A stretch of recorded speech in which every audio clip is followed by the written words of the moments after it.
Good evening, and welcome back to Savannah by Night, episode 5, our Vampire the Masquerade campaign.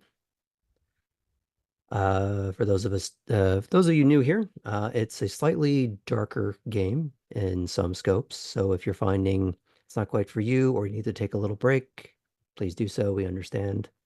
Um, we've discussed among the players if they have any issues. We find content that doesn't quite meet the red light, green light, yellow light that we've discussed. They can at any point just hold up their hand and say, I would like to either fast forward, pause and discuss, or gloss over this, edit it entirely, whatever we need to do. Because the point is, darkness is not the game. It's not the fun part. It's meant to embellish and highlight the story that's there so that everyone can have a good time. Now, that being said, we are playing this every Wednesday until infinity or until Sam, the producer, gets tired and moves on, which will be at the end of the session. But we will be returning on Tuesday with our D&D game where we're doing weird, spooky shit in Sparta. Don't worry about it. Don't ask. But if you want to know more about our games, our events, and what we have upcoming, please look at our socials, our Discord, and keep in touch. Now, does anybody else have any announcements, any links they want to share, things that they want to shout out to?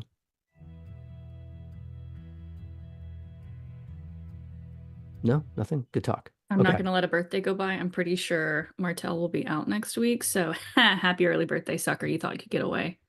Oh, I did. I did think I could get away. You got me. Get good. Yikes. Well, happy early birthday. But in lieu of anything else, I believe now is a good time to tell a vampire story, shall we?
Last time on Savannah by Night.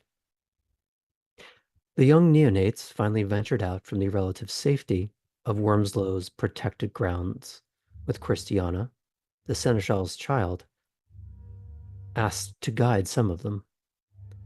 Each eventually finds somewhere to be, someone to sneak a much, much needed drink of blood from. For Kate, she finds not a gentleman at the bar who is far too eager to whisk her away from the scene, except he is the prey. While she does strike out at the next venue, there is some possible connection made and perhaps motivation to go back and see how things play out next time. Tabby is shown to a homeless encampment, not unlike so many she's seen before. Newly made over and freshly stolen, but more importantly, clean clothes. She leaves her rags among the detritus beneath the overpass after finding someone to sip on. Poppy finds a double French braided mousy art history student to figuratively and very, very literally sink her teeth into after prodigiously flirting in her direction. Numbers may or may not have been exchanged, but Poppy seems to reflect on it alone in the bathroom with bloody tears, perhaps reminded of something or someone. Cora finds an affable man cusping on 50 to strike up a conversation with. He seems to have a good handle of just what sorts of places are all around the county, ranging from Civil War ruins to just where all the good neighborhood bars are, though notably preferring the one they're already at.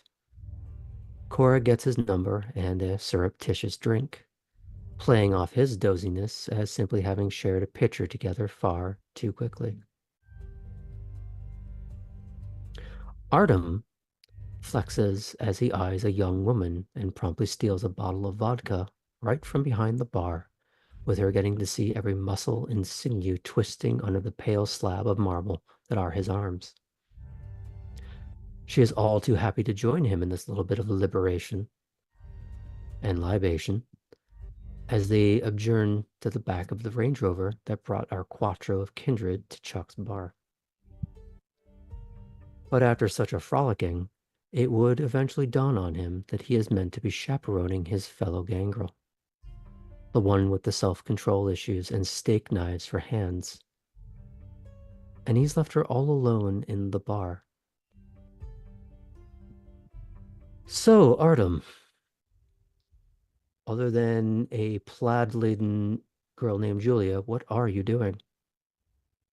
Well, I have my revelation, and then I realize I need to get back to the bar really fast. Hmm. Mm-hmm. Mm-hmm. Do you So, take her with you? Do you just leave her, like, don't go anywhere, or? um, no, I open the door, let her out. I think I'd already asked for the number. Mm-hmm. And then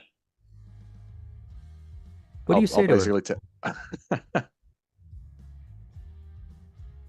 sorry, I have to get back in there. You need to You get know back how in it is. here.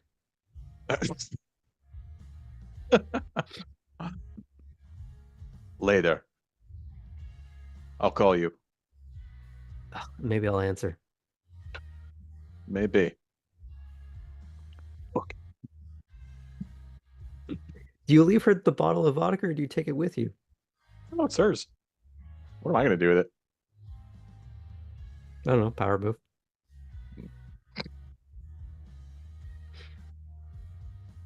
You head back to the bar. Yeah. Okay. We will get to that in just a second. I want to touch base with Cora and Poppy just to know where you two are in the scene. Are you still in the bathroom, Poppy, or have you? She's probably trying to get the bloody tears off of her cheeks, and then as soon Mhm. as she does, she'll go outside to try to meet up with Kate, who she texted. Okay, so you're not going to stay in the bar. You are heading out directly. Yeah, I feel like she'll just wait outside the bar. Okay. And Cora, where are you at the moment? I would have gone over to, provided there's a space available, Mhm. sit next to Lewis and Harlan. Okay. I will say that Poppy is going to be passing by Artem. Do you two exchange any interaction as you pass in the night? Uh, yeah, Poppy will say, hey, I just texted Kate that we're here, and she's gonna swing by with a car if you want to get Christiana, and I'll maybe we can find Cora, and head on over to the racetrack. You still in there? Okay. Yeah. Yeah, I'll do that. Cool. Cool. I'll be outside. Okay. Back in. We're just going to put Poppy on pause for mode if that's okay. Yeah. So tell me, Martel, is what is Artem's worry as he's heading into the bar again? Is he worried? That she's not there. Mhm. Okay.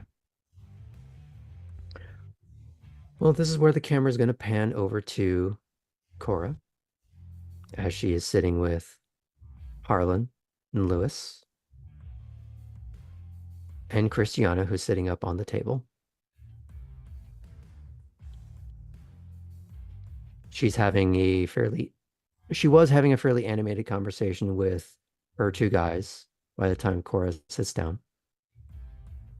And Harlan specifically would be kind of warm and jovial towards you, Cora, welcoming you down to sit, even giving you his chair so you can kind of just feel like you're part of the circle kind of thing. And it's just a lot of idle bullshit talk. There's nothing really specific happening. Okay, fantastic. Um, Lewis is definitely a little bit more quiet.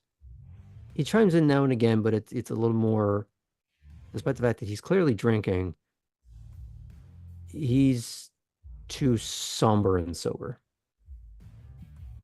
So, I want to ask about that because I've now seen Christiana take a long drink of Mhm. beer, and Lewis is also drinking a beer currently.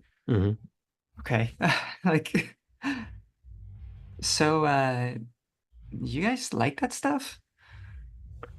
And I would say that Artem is walking in just as you're starting to bring up this conversation as well. So Wipe the panic from his face. It's fine. He wasn't worried.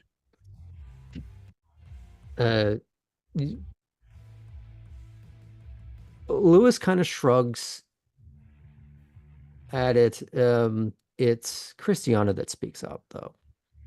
And it's a little bit more of a muted expression, and it's a little not unlike what you saw when the realization that she was wearing steak knives for hands, sitting in the back of the car, and she's holding her beer in a little bit more of a downcast expression, a tiny bit, and she looks not at Harlan but kind of past him before she turns back to you. And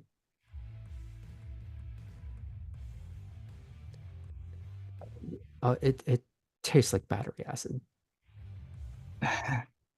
but Yeah, I think rusty nails.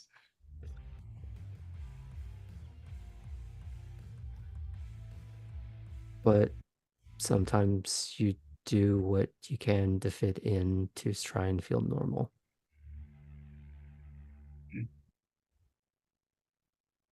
And at that, Lewis kind of just takes a very long drag of his beer bottle.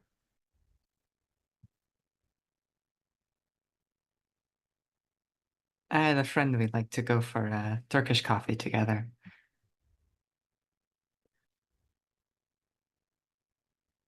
Harlan, I feel like I heard of that. What's the thing with Turkish coffee? It's small, it's very thick. Sometimes I serve with a blob of butter. He looks over at Artem and butter and coffee. I know you said Turkish, but that might be the most absurdly American thing I've ever heard. Cora's gonna laugh. Well, I'm fitting in then. Well, let me know when you deep fry it, and I think I'll just complete the circle. I haven't had anything deep fried here. Well, and she's gonna shrug, tilt her head. I mean, if you find the right meal around here, they're kind of deep fried in their own way. Yeah, it's just what I was thinking. Mm. And So, he's gonna look at the two of you. I'm sorry, did you want to say something there? Artem had walked in. Has he Mhm. sat down near us or just kind of Yes. hovering? Okay. Yeah, no, he's sat down, looking again, completely composed. That was never worried for a second. Let's roll for that. What would you like? Yes. We're gonna go self-control, I think. Self-control. Hey, I'm actually not bad at this one. No, actually, hold on. Dexterity. 'Cause I'm trying to think what that could be mixed with. uh, Dexterity and anecdotes? drive. In my Let's go old with- world of Let's go with Subterfuge. manipulation. oh. Okay, Do you one. have subterfuge? No. Okay. We're gonna go with. Okay, I'm not gonna be the really mean person and do subterfuge because that's giving You you could. a die with higher. But we're gonna go with self-control in your manipulation. Okay, cool. And the way that we're doing this is not so much that you're trying to lie to them as Trying much to lie as to just myself. trying to lie to yourself and trying to just rein yourself in. You walked in with a little bit of a panic storm. Yeah. And now you're trying to put that concerned genie back in the bottle. Yep. What is our I'm going to just Target go with a number here. basic 6 Okay. DC. 3? You got 3 successes? Mhm. Any ones? No. Okay. Cool as a cucumber. Now here's the thing. Cora, were you looking at Artem when he walked in? I would have this direction. Okay. I'm going to give you our first opposing roll. Okay, what are my Perception and empathy. okay. And you're just trying to get either as many or more successes than he did. That's 3. Right. Same DC. Perception and empathy. Or if you I'm can go- I'm make good me with an that. I'm argument good for with a that. different skill set. Perception and empathy works just fine. What was the number to beat? 6 or higher. Okay.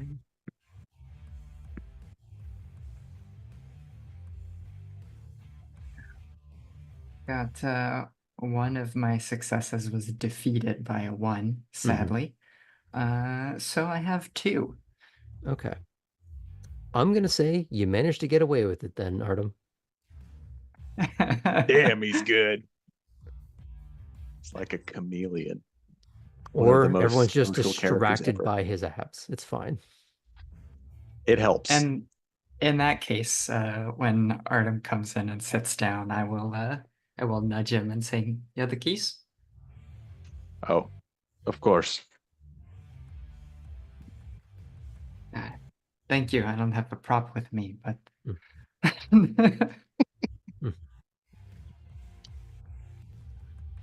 All right, Thank you, by the way. of course. Did you have a nice So- time? You know. A gentleman And, doesn't discuss. Nothing I'm going to have to deal with either later. I don't think so. I hurried out, but if there is, I'll make sure it's fine. Okay.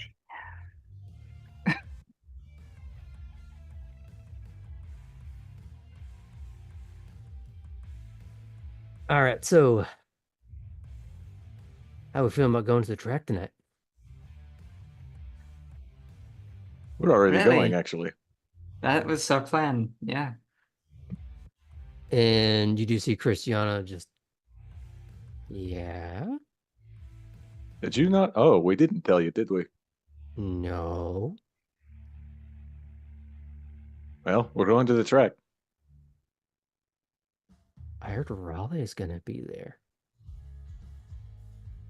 And that's when Harlan goes, well, now I'm having some second thoughts. And not a fan. She's the DJ, right? Oh, yeah, she's great and everything. It's just not my kind of music. I think you're missing out. Probably.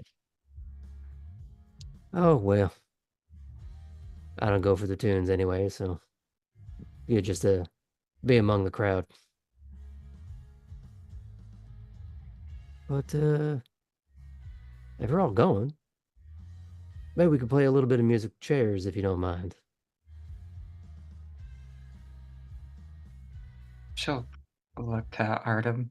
It's like, suits me. Well, what I'm suggesting is Autumn Christiana, why don't you ride with me, and Lewis and Cora can get to know each other as well, close family. Ah, Lewis, you alright with that?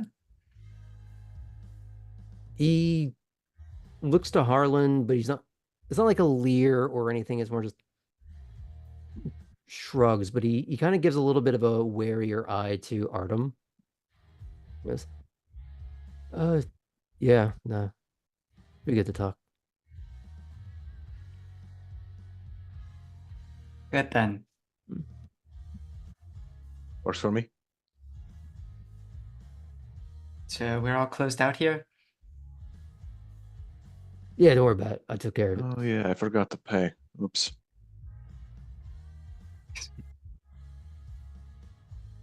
You know, I want to know, but I don't want to. I'll show you sometime.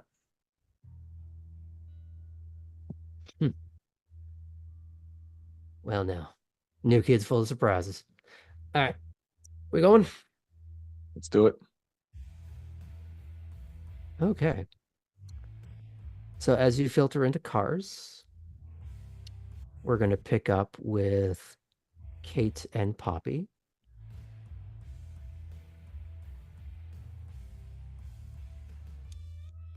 I'll pull up to the address that was sent to me. Is everyone else kind of stumbling out as I pull up? I would say, because how far away were you? Just a Not couple very. blocks. Yeah. I'd say you'd be pulling up and they are just starting to walk out, but Poppy's probably on the street already, which Okay. is interesting considering what she's not quite wearing. I will roll down the window as I pull up, and Poppy, you see this dark, very nice, very new black Cadillac. Wow.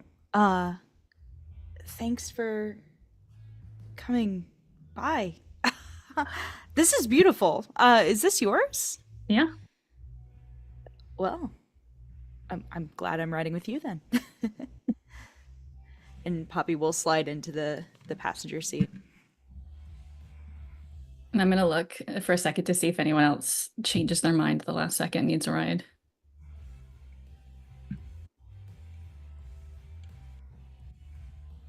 Anyone want to ride in the lack?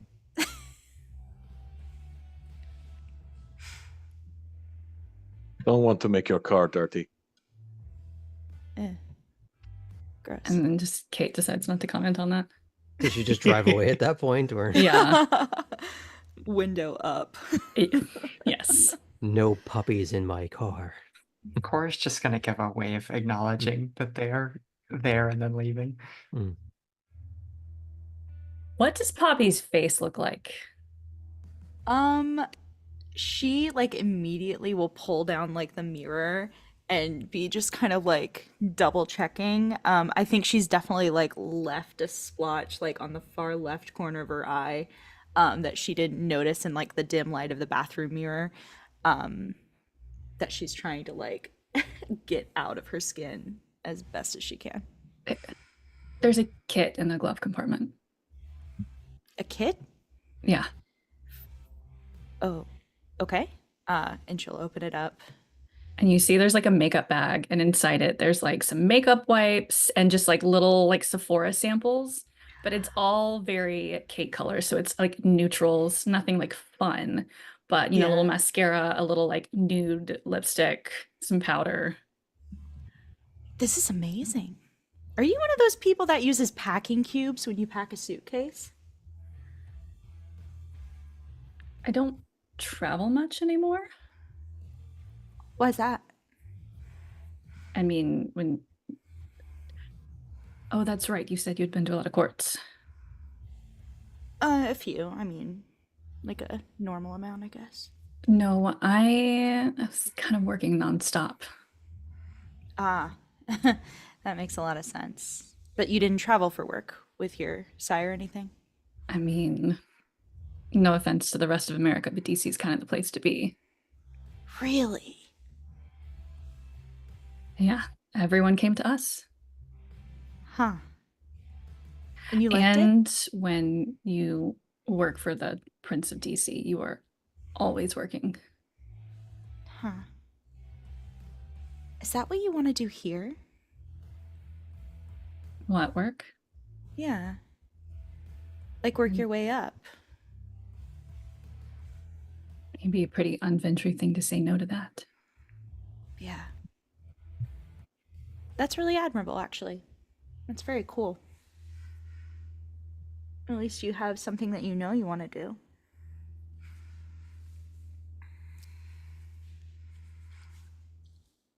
So tonight went well?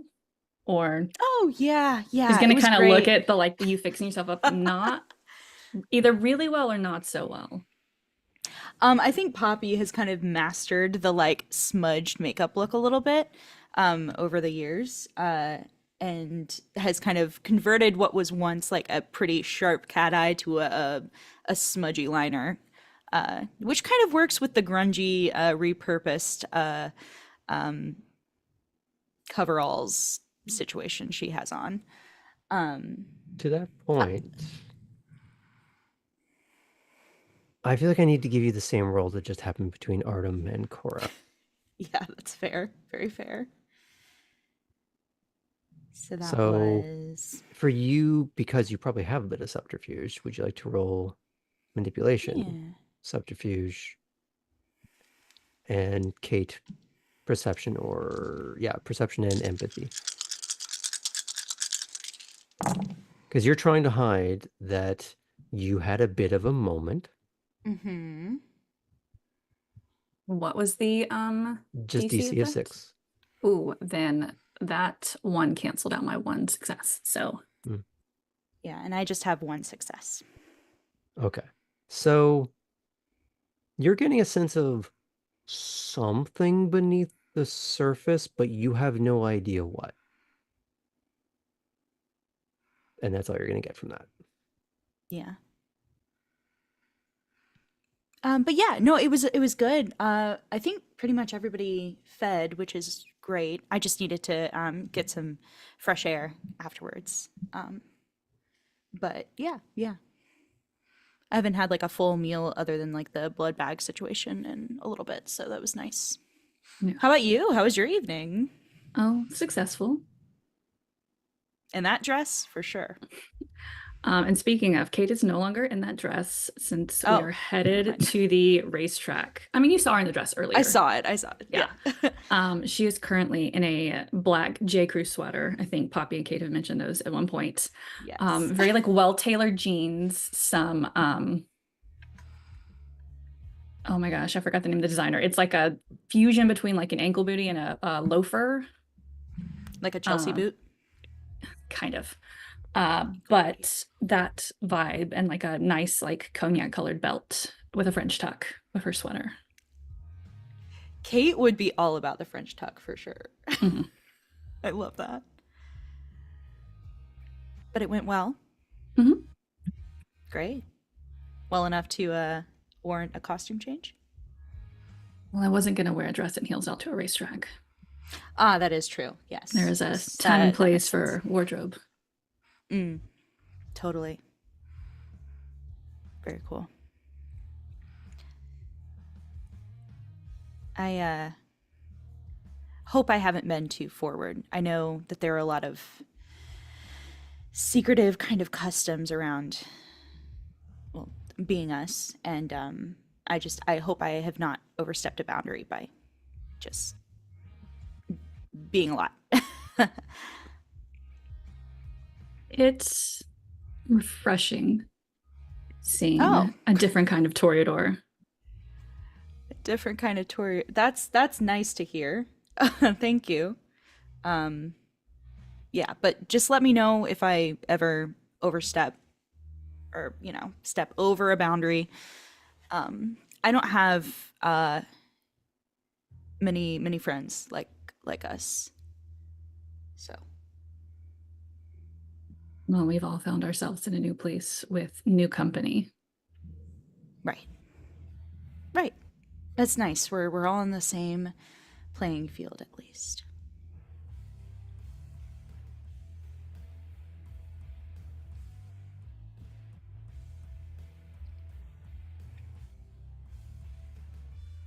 Poppy free. like looks out the window and doesn't know what to say. Hmm. Yeah, Kate doesn't really either. I feel like the we pan out on the awkward or from the awkwardness Mm-hmm. Yeah. because that seems very appropriate to just a lead up into that. A little bit of you may have not intended to dump out your purse at all, but you did a tiny bit. Mhm. So while Kate didn't get a full read, she got something there. Yeah. We'll return to that in a bit. As Cora and Lewis hop into the Range Rover and start to head in the same direction, Hmm. you'll do you ask for any directions or do you kind of already know where you're going? Um, I think I probably would have some notion of where this is. It would be Mhm. something that Cora looked at when she was choosing where she was going to move to. Mhm. But it's still different looking at something from the air than it is going there, Mhm. right? So You probably might need a bit of help just getting off the exact road you are on exactly, to that's what get I'm to thinking. like a main road that you can kind of figure it out from there. So if he kind of senses that like you can literally see Hutchinson Island from where you're parked, but how to get to the bridge, it might be a little odd from where you are. So Well, yeah, and that's basically what I'll yeah. relate to Lewis. Oh, you want to go up River Street, take a left, and he's going to start giving you some base directions. But once you get to the bridge, he kind of cuts it off from there. He kind of assumes that's all you really need. So you know that by memory, huh? You've been here a while. Uh, yeah, grew up here. Mm. Grew up here like we both do, or you know what I mean. Mm. Born and raised, then Oh, embraced. so this is home for a long time then. Well, not as old as most people running around, but not a kid either, I guess. And It just depends who you ask. Chuck's, is that a favorite haunt of yours, or is just the place for tonight? It's one of the places we go to often, but drinks are free, atmosphere is nice. Most people kind of leave you alone if you're not looking to interact much. Yeah, it seemed like maybe you were having a bit of a bad night, or maybe you're tired of Savannah. He rubs the back of his neck. Um,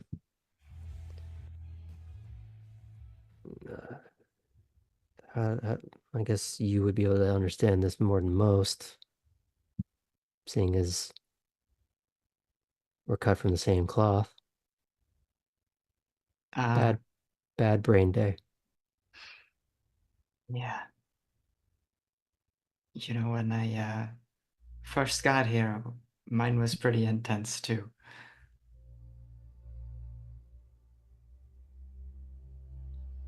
What's yours like? You know, it's okay. You don't have to say.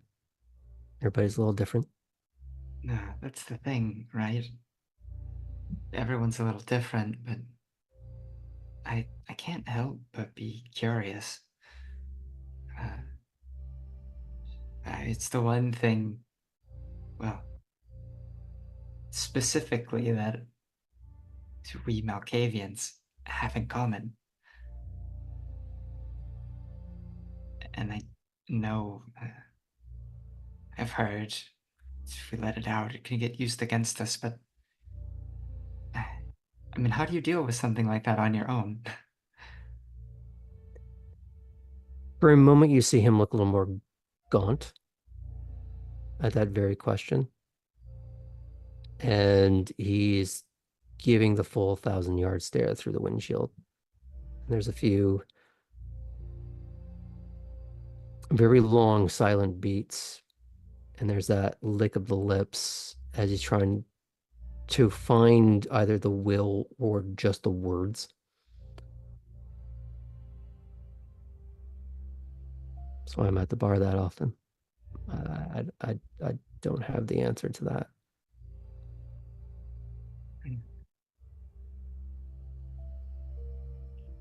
Well, I'll tell you this.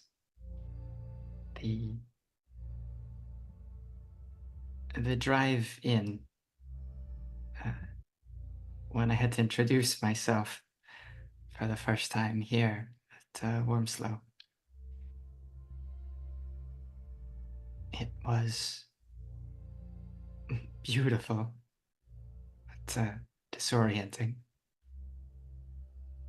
It's one of these things where mine isn't always so bad, but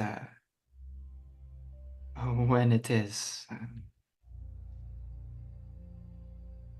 well, if I need to pull over for some reason, you'll understand why.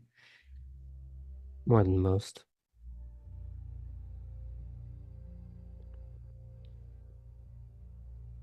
You can see he's trying to find a way to word this that still keeps it private. Mm. We're both dancing Yeah. around it a little bit, wanting to say more, but not sure yet since we just met tonight.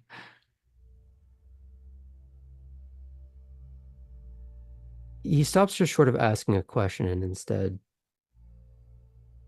he's kind of playing with his the end of his sleeve a tiny bit nervously. Hands folded over his lap. I see things.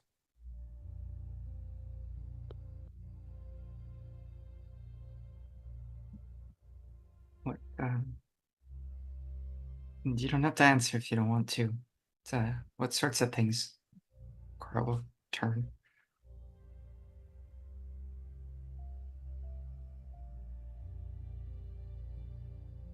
And he stares out the window for a little while. And for a moment, he reaches out to almost touch his own reflection and just stops just short. I mean, looks back down and back out front again. It never meets your eyes.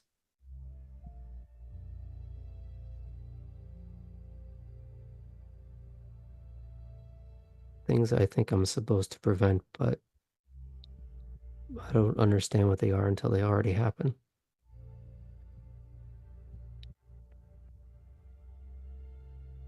Yeah, but that sounds hard. Me, sometimes I can't make heads or tails of what's happened at all. It's she'll flip the hazards on for a minute just so there's like the repeat clicking noise. And she's not slowing down. Mm-hmm. And she just lets it happen a few times until like, it's like that noise, right? Turn it off now, but it might still keep going. Mm.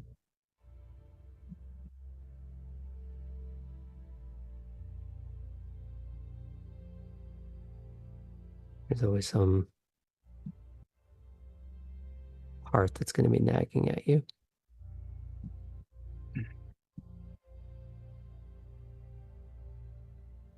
Yeah. Yeah. The since he's been a little vulnerable. Hmm. You also might get the sense that he's been not just drinking from the bottle, but drinking from people who have been drinking from the bottle. Gotcha. Yes.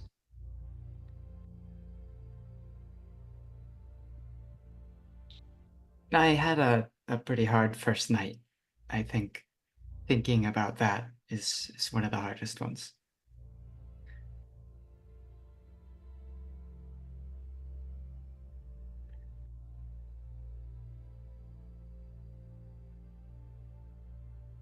I saw his face the other night.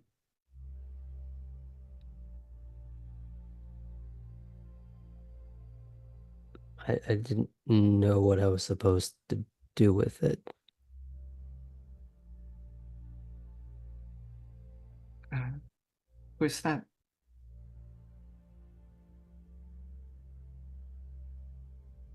The Bruja?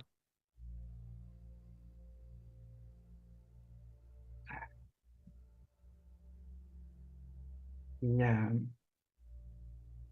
both of them can feel the vehicle decelerate a little bit at this.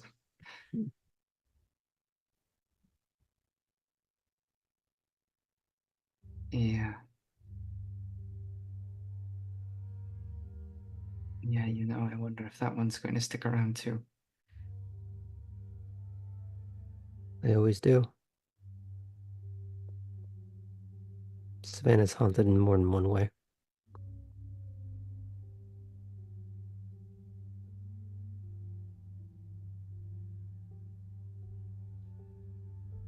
I'm sorry, Lewis, but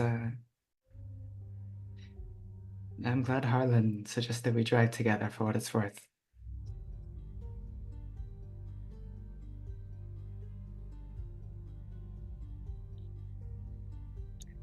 He's a wreck of a person, but he means well. Aren't we all?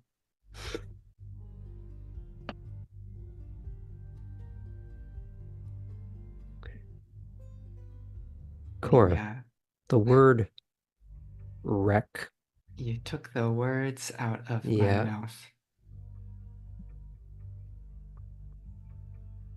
you might not see or feel anything, but there's some part of you that feels some distant tethering to a thought at the very perimeter of memory, thought. It's not conscious, but it's just this now a little floating point of the constellation of what's going on in the background of your mind. Mm.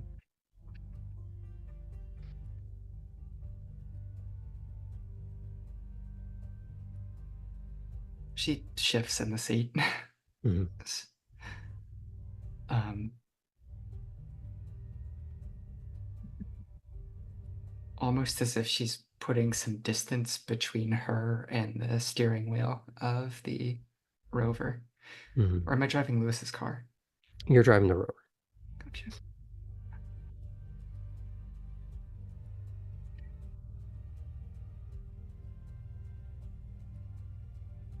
So, the track you've been before? Not often. Uh, depends who I know is going. And there's a sense of both the social aspect, but also that sense of premonition. Mhm.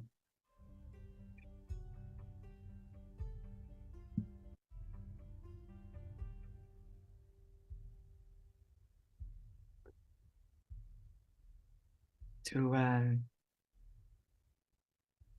people try to take advantage of that?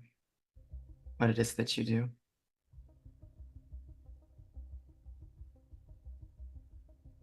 How do you take advantage of something that can't be controlled. If all the signs and portents don't matter until it's already happened.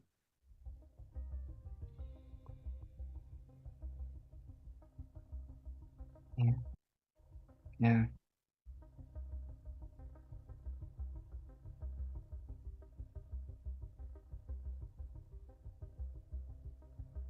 I don't know.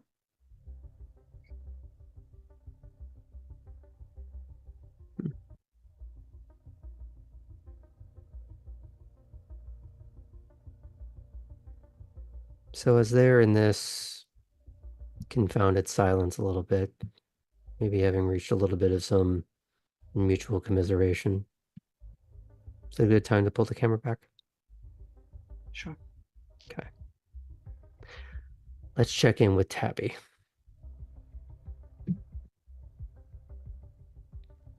As you were racing through the city, taking the long way around, you were actually pretty close to the bridge when you were leaving uh the underpass.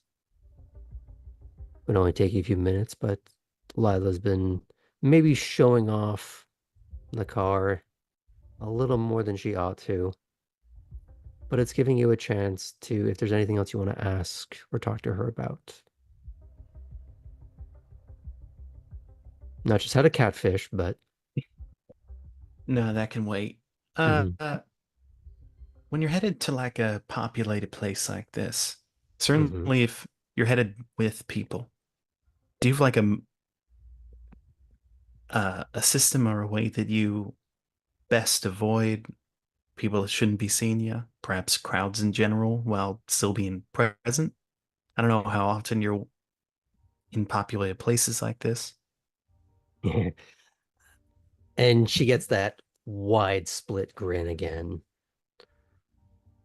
There's a few ways. I mean, tinted windows, acting out loud like you're supposed to be there. People tend to just sort of shy away because they don't want to pay attention to the person being too loud and obnoxious. Fuck them. Hmm. Wear driving gloves when you reach out through a slightly lowered window. I don't need to see their face or them to see mine when I'm removing pink slips off of dumb assholes. Perhaps I should get a mask, but if I'm wearing a mask but always looking down at my phone, I just look like I don't know how to socialize. I mean, it's a place to start. You Yeah. know, we'll graduate you from that, but there are other ways. Like she's at a stoplight. She goes, go fuck yourself. And her face just turns to like a very obnoxiously pretty version of herself. She still has the same voice, but she looks like she went through the spa day, the live stream Photoshop, uh just languid, lush locks, How'd you do good that? skin regimen. That's not the first time I've seen that, but can you tell me how that's done? I can't do that. Well, here, give me a little. Come here. She grabs your hand and she puts it on the top of her head. The And you tips still of Tabby's feel, ears turn pink. yeah, there is no sensation of um that clear, pristine commercial skin or the hair. It's just you are feeling that it's like gross, pallid basement dweller. Um, I'm trying to think of the correct word for like if skin was dank. Does their skin feel less dank when my skin is also dank? It is mutually dank and Mm, not in a there is a swathe of kush behind it, as in it is just gross. kind of moist and clammy, a little gross. But because you're both like that in your own way, that it's like touching another person for the first time without the complication of they feel like an actual person in comparison. Mm. This is just two gals being pals right now. That's all it is. Hmm. How do you do that? You can't? No. I can. Oh, no. Tabby Okay. just kind of sits still for a moment and uh hopefully will disappear. I would say Not entirely, but you'd have to wait until, because you're trying to do it, right? yes. Okay. So because there's a little bit of lights coming through and there's starting to be a little bit of driving again. She goes, hold on, hold on, hold on. She pulls into an alleyway, kills the engine, the lights, everything. There's still like a little bit of very low running light that she can see some features of your face, but goes, okay, try it now. Impress me. Now, Leaning into the shadows. do you happen to have your page for this right now? I can quickly pull it up with the Control F bar.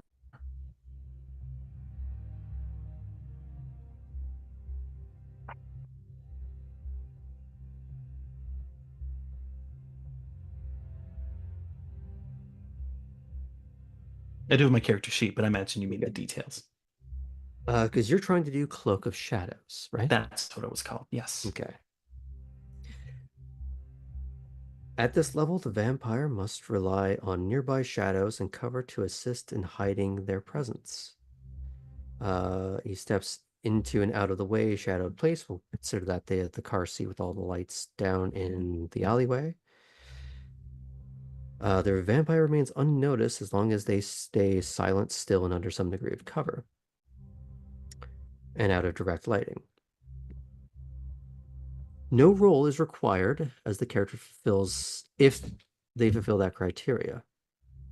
If you remain quiet and motionless, no one will notice unless it's another kindred with high enough auspex. Now, she may or may not have auspex. She academically knows that you are there, but she can't see you. Now, you've had this explained to you before by your sire that it's not invisible. It's a trick. You will show up on camera. But it's a trick of the mind to simply either not see or for the internal tape to not be running at the time. In the same way that, well, I'm about to hurt everyone's psyche in here. You are not aware of your own nose until you close one eye. You are that nose, and she's not looking at it. Do you say or do anything in that? Not for a couple of seconds. Enough time for it to settle in, display that it's being done. Mm. And she's just gonna go, oh no, where did you go? And she's just gonna like sort of palm your head like a void basketball. See, I can't do that thing that you do. I've seen it done before. I can't. This is the most I can do. Okay. That's why I It's a get start. that's why I get stressed about hunting and plan making because I gotta get in position, stand still, and then be not well seen. Okay, but think of it this way. You're learning the few tools you have in the toolbox. Okay, once you figure that shit out, then you can start putting more tools in there. Learn how to use the ones you have really, really well. But the best thing is, you're already on the path to doing this. Just gotta spend more time with it. I can show you a few. A lot of us downstairs can show you a few things. I want that. Yeah, okay. Okay, you gotta understand something though.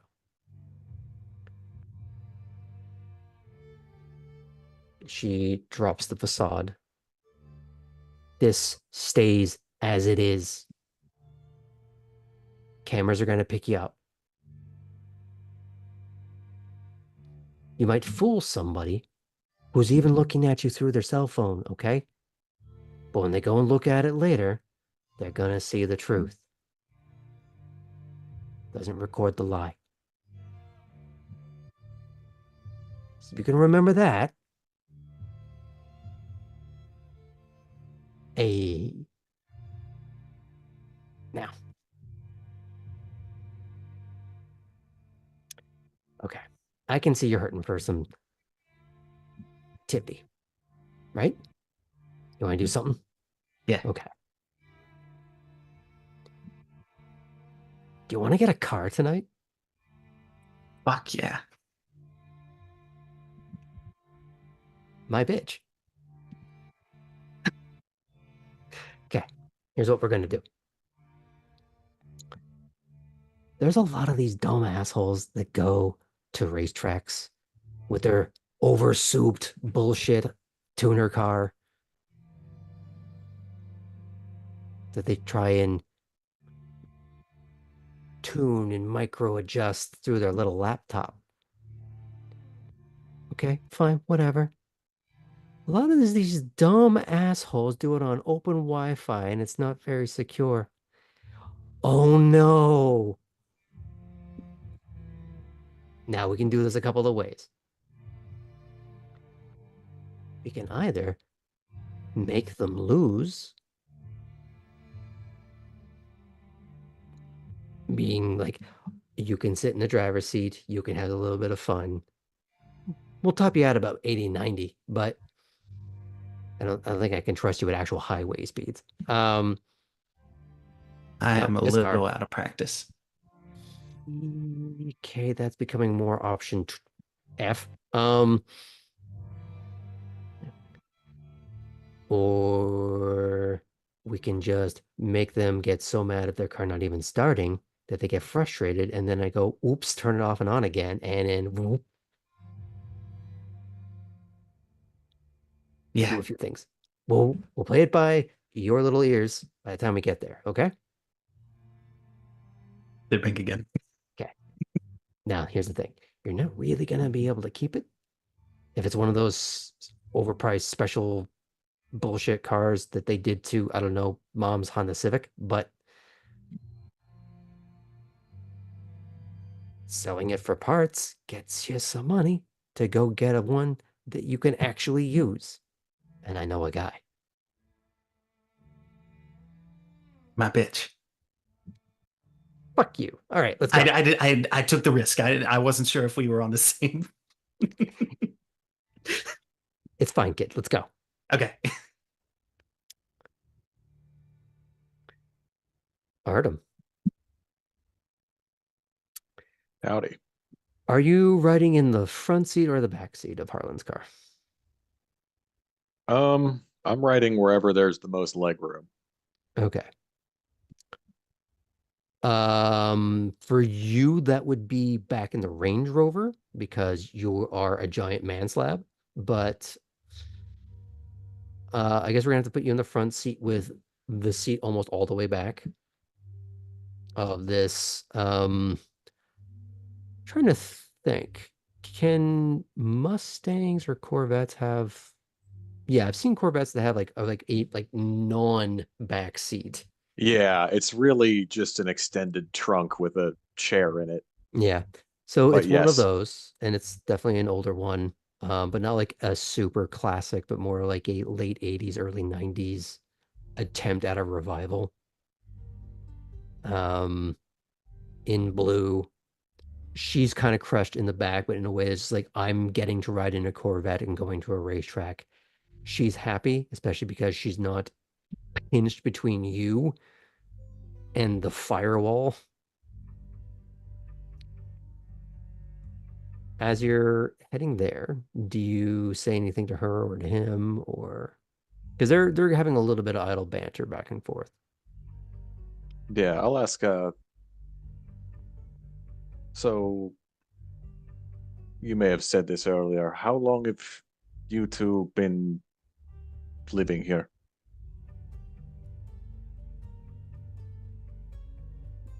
Are you occasionally glancing at her in the rear view at all as you're asking this? Yeah, probably. Okay. If not the fact that you're almost sitting next to her from far how back you're actually having to sit in there. She goes a little quiet at that one and starts to turn her head towards the window. Hardly on either. Oh, like most of my life, really. But I mean, I'm not from here, but been living here a long ass time. Were you here before, you know? Before becoming this, yeah, Mm, I'd say that Savannah made me the man I am, hmm. or someone in it did.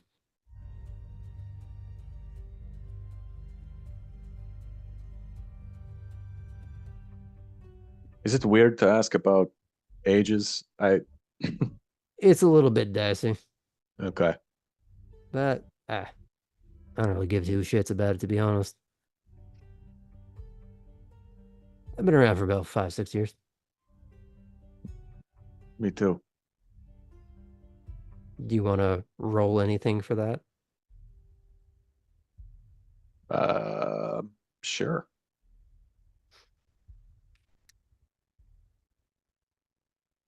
Let's Because are see. you intending to tell an untruth? Oh, you know what? That might be a miscommunication. I think so. I meant to say I've been a vampire for 5 or 6 years. Mm-hmm. Same question then, because it hasn't been that long. Is it not? No.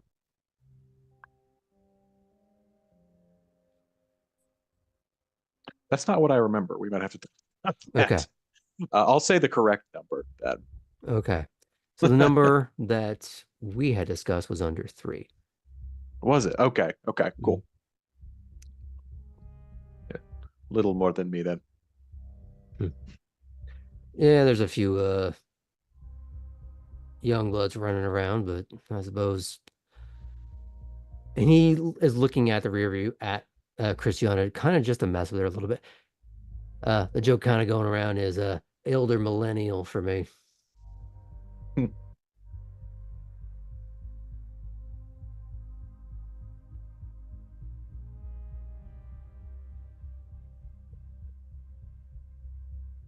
You know, before I came here, I knew 2 other people like us. Wouldn't mind a little advice for not putting my foot in my mouth if you can spare it.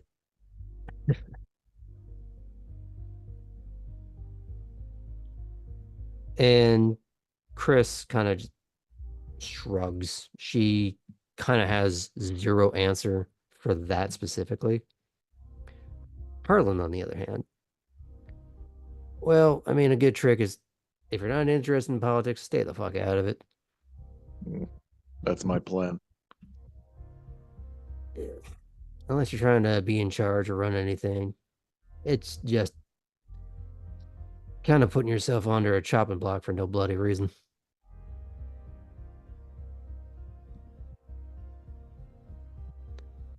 Of course, the real trick is trying to find something worthwhile to do without pissing somebody off.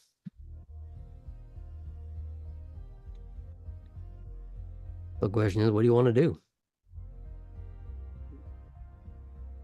I want to live under a tree and not bother anyone and not have anyone bother me. All right, so typical gangrel, got it. There's a reason why you don't see too many of your kind in the city, you know? Yeah. You know much about the The outskirts, the marsh, whatever it is. I know it's not a good time to go out there, if that's what you're thinking of. Why is that? Well, most people can't see in the dark, regardless of all the little myths about us as a species. Boating gets real dicey at night.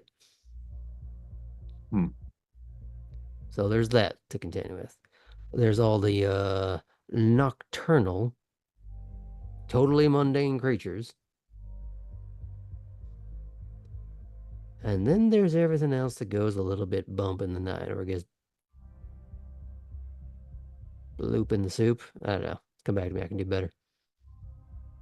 Loop in the soup. The marsh. Hmm. I mean, I don't know, not to sound like a dick, but You're going to power through it. I believe in you. yeah. Not a lot of mundane creatures that I'm super worried about. And that was going to be the next thing I come to. There's still a few Garu that kind of pop around. Hmm. You know what those are? I do. There's a few from time to time that wander through there. They like to call it theirs because they've been kind of crowded out of the city. They got to go somewhere, right?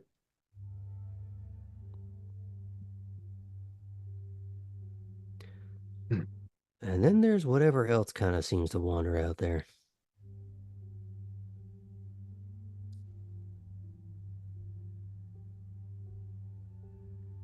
Sometimes it's some dipshit fledgling who doesn't know anything. Decide they're gonna just go stake a claim. Which, by the way, I don't recommend doing. That's sometimes the last anybody ever hears of that guy. Hmm. There's occasionally Sabat that try to go on through. You know what that is? Has that been explained to you at all yet? Mm-mm. Oh shit. Okay. And you hear Christiana do this little snort of derision. Okay. So you know what this town's supposed to be, right? You heard Camarilla, Prince, all that shit. Yeah. Okay. Sure. So think of it like, and she's trying to think of a way to say this nicely, due to your accent, but she's also a little rascally herself. And she goes, okay, so you got the Cold War, right? You got the West, the East, and they're both dicks to each other for this, that, and everything else. Sure. Okay, so Camarilla likes to think they're the West. The Sabbat are the Eastern Bloc, but they like to light everything on fire. Hmm. Um, so the Cams are, help me, Harlan, lesser of 3 or 4 evils. Sabbat is just darker than black bullshit. It's a bunch of I think the better word I've heard for it is death cult.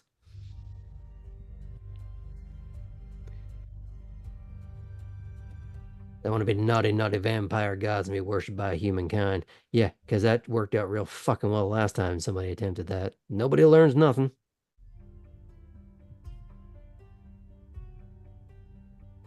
I assume that is not something that I would have covered with my sniper. No. uh, You got the impression she's been in the woods a very, very, very long time. mhm. She may have missed a few updates to the Mhm. lore. Right. Sorry, I think what I meant specifically was the thing about people worshiping vampires as gods in the past. Maybe someone did worship her as a god. That might make You. sense. Hey, that's different. he said, not knowingly. Do you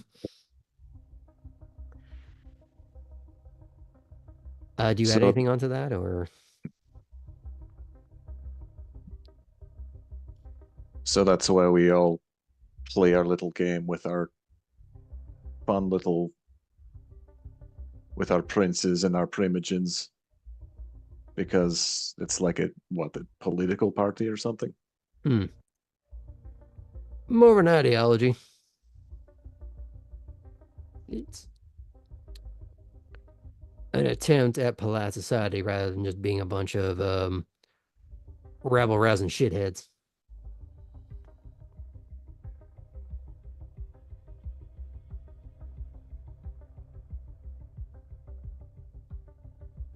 Oh, But again, if you don't get involved in the politics, don't matter none. I mean, they might give you a whole bunch of rules. There's like 6 main ones, and however you want to interpret them, it kind of changes from place to place, from what I've heard. But really boils down to just a handful. Be discreet. Don't be an asshole, and don't get caught at either of it.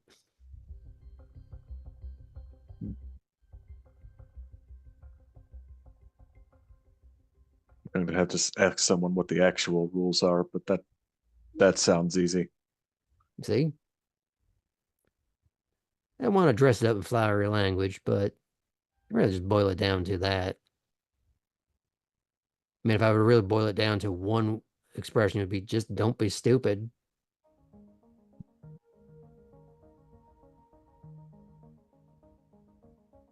It can be hard for a lot of people. Yeah, but then those people get to meet old Vega, and Oh, she's very nice. best to keep saying it.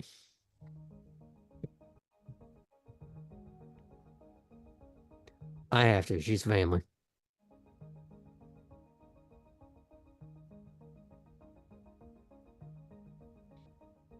Does that trigger a question, or is he just going to look quizzical and furrowed? Just quizzical and furrowed. Okay. He's got a fairly good idea of what that means, but Okay. yeah. Mm-hmm. Do you leave it there, or? Yeah, I'll leave it there. Okay. So as each of you are in your own time and rhythm making it over Talmadge Bridge, before we go to break, tell me what each of you are thinking about as you're heading to your next destination. We're going to start with Tabby. Abby is excited for a number of different things. Mm-hmm. Is nervous about the in-between building up to when she is able to do what Lila displays, but Mm-hmm. is very excited about all the things that Lila seems to be excited to share with her. Mm. So there is some anxiety, but it's also mixed with, all right, let's give this a shot. Okay. Kate. Poppy is intriguing, but it is so strange to have a conversation with someone who is not constantly playing the game. She's unsure of what to do with, like, Poppy's not being completely forthcoming, but there is an earnestness there that she's not seen in a long time. Mm. I will say that perhaps, and you tell me if this is somewhere Kate would take it. Maybe that's a different game.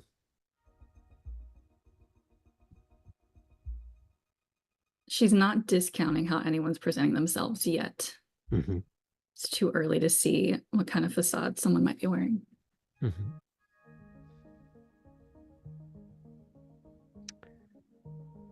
Poppy.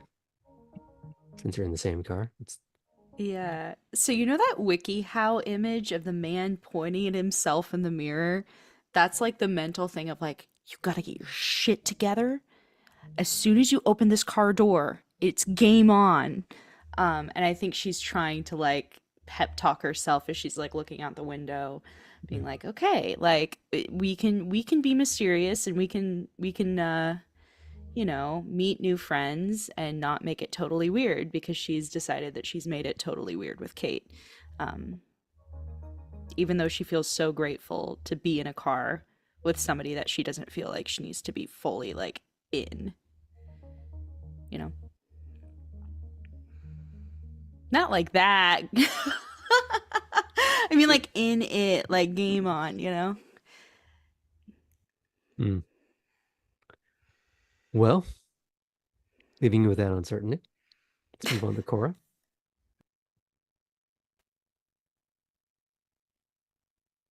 Cora's stumbled upon an interesting parallel in Lewis. Hmm. Um,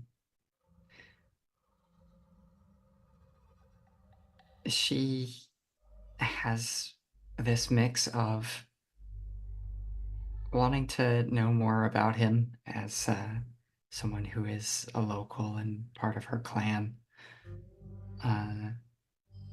and uh, like a hesitancy about her own future eventually becoming like his. Hmm. Um,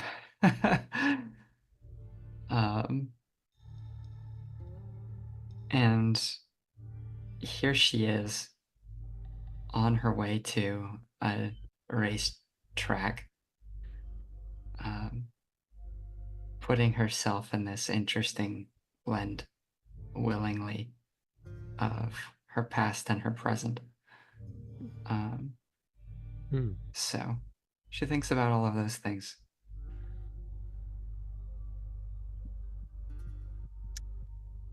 Artem. Artem is thinking about how much more complicated being a vampire has to be outside of his wonderful, safe, gigantic forest with a bunch of werewolves in it. He's not excited about it.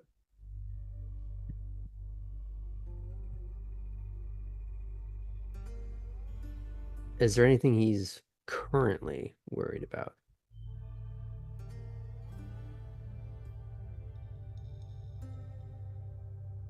He probably wants to know exactly what the rules are, and he's probably going to ask Christiana later.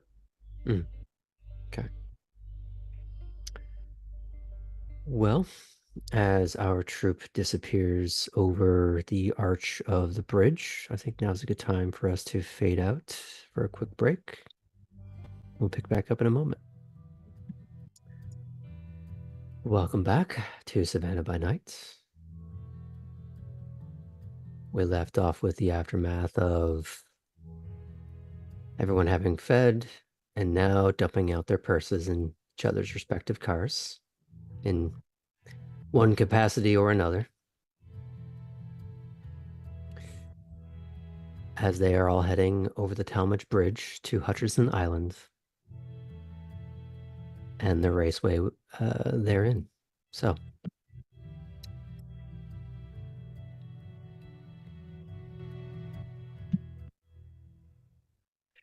getting to the track for each of you follows the exact same path as you funnel over the Talmadge Memorial Bridge, exiting to weave along the Harbor Parkway and golf course to your left, zooming by the daunting stature of the Savannah Convention Center until you reach a bustling race grid replete with bleachers, floodlights, tuners showcasing, revving engines, a DJ booth with a soundtrack blaring over the speakers that would make Fast and the Furious blush, garages, pit crews, drivers of all levels.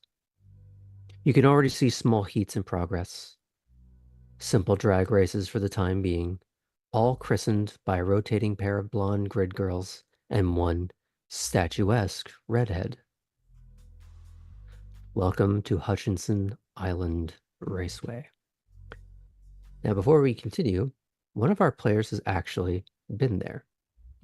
While I have added things like the bleachers, the floodlights at night, and everything to add a little more drama and theater to the whole thing,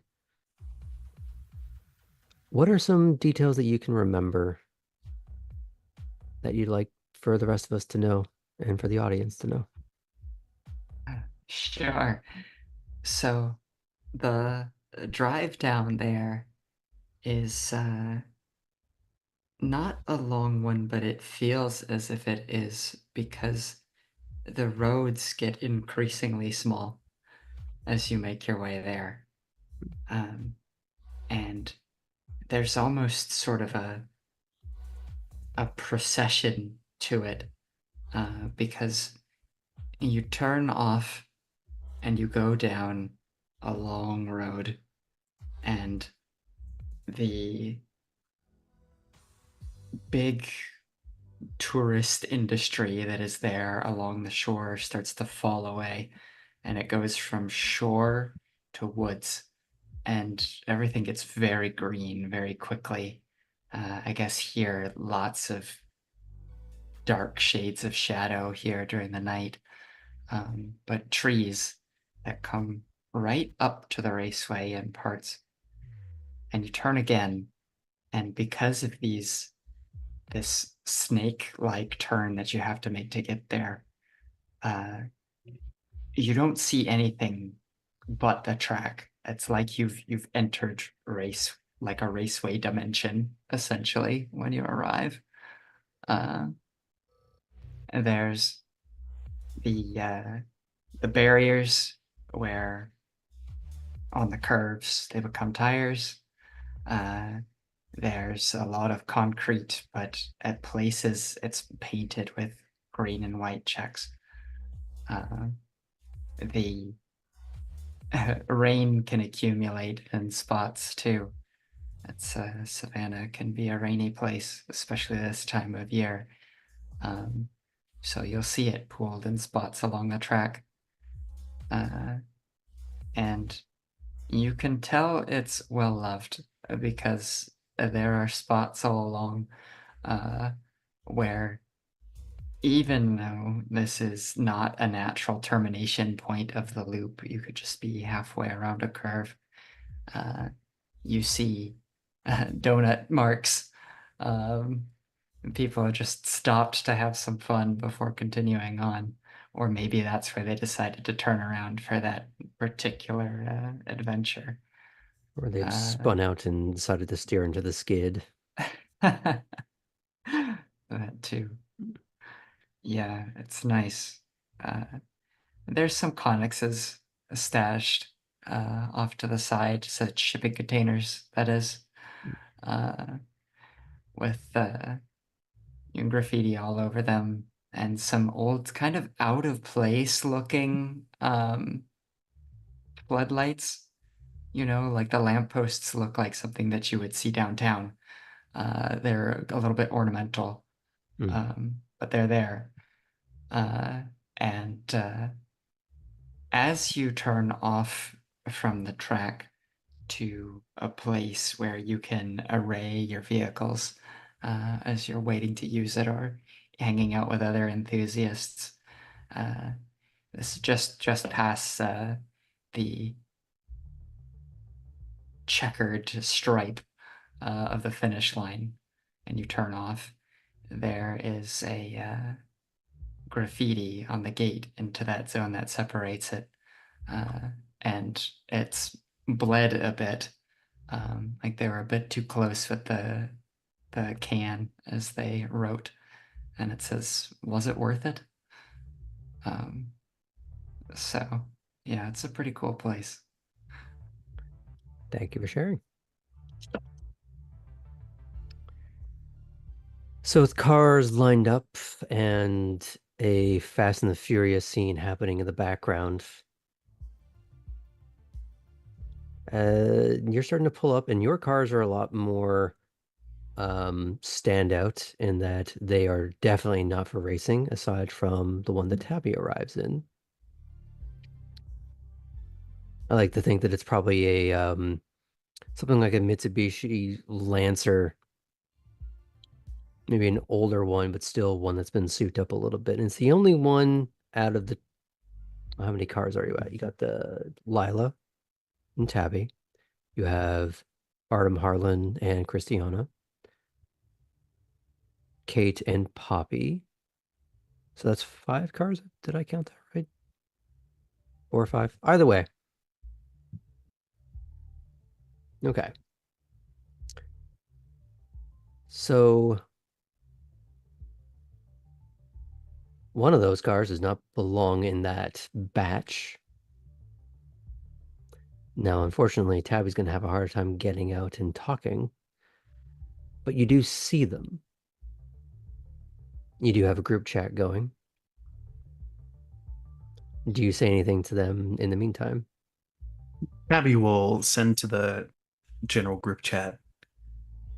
I'm here. We'll be skulking around. We'll attempt to try and join the group. Don't worry about me if I don't. Heart react.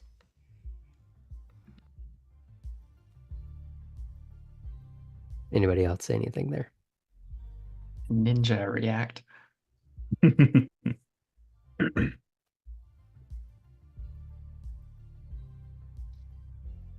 Okay. And I guess Tabby will roll over that generally that just like kind of scarf nonsense that she has. Mhm. And You are relatively well hidden within the tinted windows, so you wouldn't have to worry too much about anybody peeking in as much as Yeah. if you roll the window down, open the door, or get out, then it's going to be an issue. Gotcha. So- Tabby will ask real quick. Are we watching the whole thing from here? Well, we're going to start, and we're going to see who is the easier mark. Mhm. Or we can play this a different way. We can see which card that you want to steal. Now, remember, you're not going to be able to keep it, but still be fun for a few minutes, right? And if you're just yeah. crashing it in the fucking marsh, it's going to be great. Ooh. Yeah. Maybe you can't keep it, but it doesn't mean they get to. I mean, driving around and maybe having a little nest egg sounds good to me. Okay, well, I guess we're going that route. Okay, fine. Rag to coal. Well, I mean, I just would I survive? I'm maybe you would. Would I survive a race car wreck? I guess you can't answer that for me, but I don't think I would. Well, I would say that's something we find out not among a bunch of normies. Mm. But hey, I like to think I'm pretty tough, but these cars move very fast. yeah. So here's the thing. Do you know how on fire you would be if Nos go boom? If what go boom? Nos. Oh, I don't mean you mean Nos. I mean Oh. Nos gas. I imagined like But one would lead to the other. no one would opportunity imagine. to do anything about it. I've heard it described like flash paper, but it doesn't go up. You just you would be the are flash on paper. fire that fast. You would be the flash paper in this Yeah, case. that Okay. sounds horrible. Yeah. So don't do the dumb thing. No, right. Isn't the dumb thing in the scenario crashing the car? I didn't say be in the car. Bail? That's one That way. sounds kind of sick. Oh, we'll figure it out. Have you never just put a brick on the accelerator and just let nature take its course? Not yet. Oh, we're gonna fix that shit. All right. Not with this, not my fucking car. Not though. your car, no. This shit's nice. Damn right. And she just like brushes the dashboard a little bit delicately with the leather glove, as if it's just the most dainty thing in the universe. Do you have a brick? She looks I'll find around one. at all the concrete. It's like I feel like we could make do. Yeah. Okay. All right, let's find it. Let's find Okay. a car. Okay, we'll check back in with you in a moment. What are the rest of you doing? You're all pulling up. Your cars are probably a little, like I said, they stand out from all the others. Kate could not care less about the races, Mm-hmm. and this music is a fucking nightmare. But she is here to people watch to see if there's anyone worth making a connection. This is a social event to suffer through the not fun parts to meet and mingle. Mm. And Kate, as soon as like we approach and we hear the music, Poppy is like dancing in the seat. Like she's so hype. What has been playing on Kate's car is probably like a late night, maybe like a college station. So it's probably like Noah Khan, very like low key. Sounds vibey. As you were cycling through the local radio stations trying to find music, you would briefly hear a woman's voice. You're listening to Savannah by Night. But we're going to go right past that, and you're going right to the music. I imagine as you pull up, whatever comparatively soft music is playing is drowned out.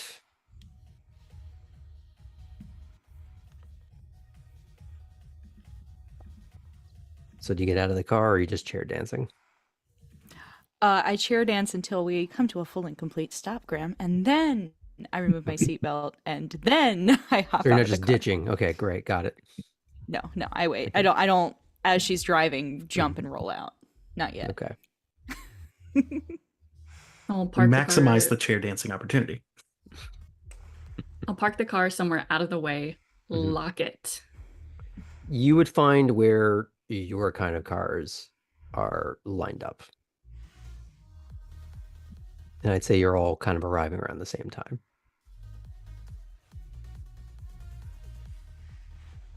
So How you does get everyone the- else look as they get out of the car? Like, is Mm. there anyone else not vibing? Or is everyone like having the full Poppy experience?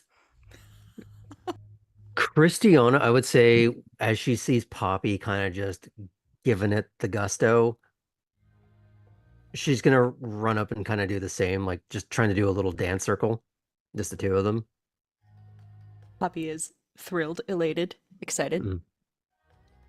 And her leather jacket is tied and wrapped around her waist, and that like full volume hair, she's just sort of like rave headbanging in place with you.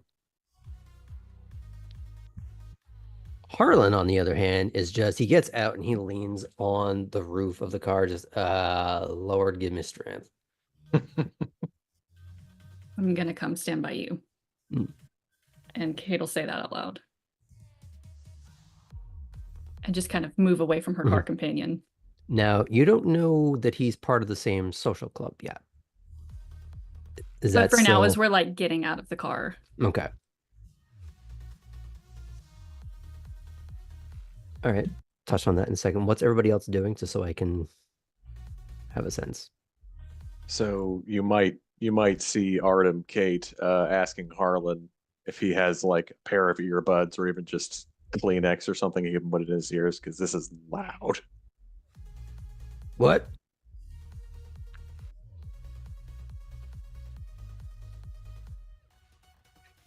You're shit out of luck, friend.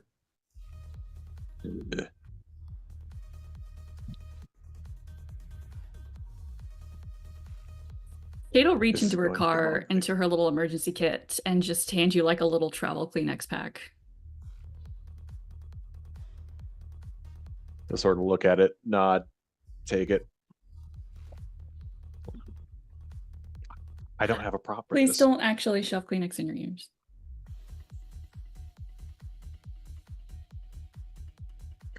Somewhere Zeos Pantera is screaming at the screen, has no idea why. What is Cora doing in the meantime? Cora will find a spot to park, Mhm. and she waits for Lewis to open his door before she decides to get out.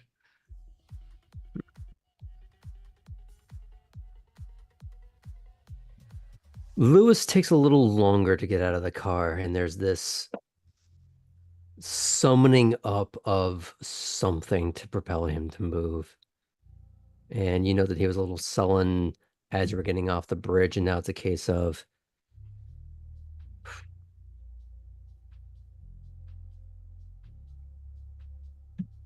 slowly pushes the door open. It forgets how high that a Range Rover is and almost hits the ground. It catches himself just mid-fall, just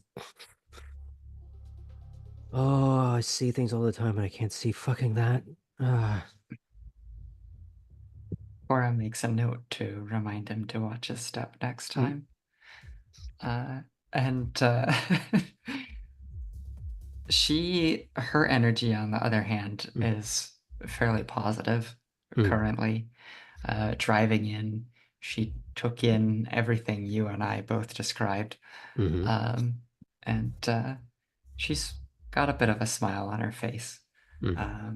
And perhaps she's walking a little bit lighter as she gets out of the vehicle and closes the door, but she's keeping it cool. She's taking it all in, but you know, hands with their thumbs in the pockets of her jacket, and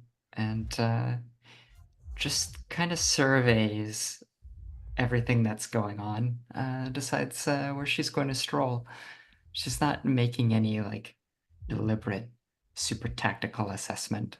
She's just admiring all of the sights and sounds, and then is going to start to stroll.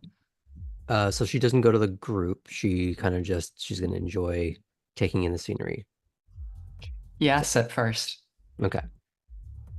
I'll come back to you in just a second then. As the other group sort of amasses around Harlan's car, Kate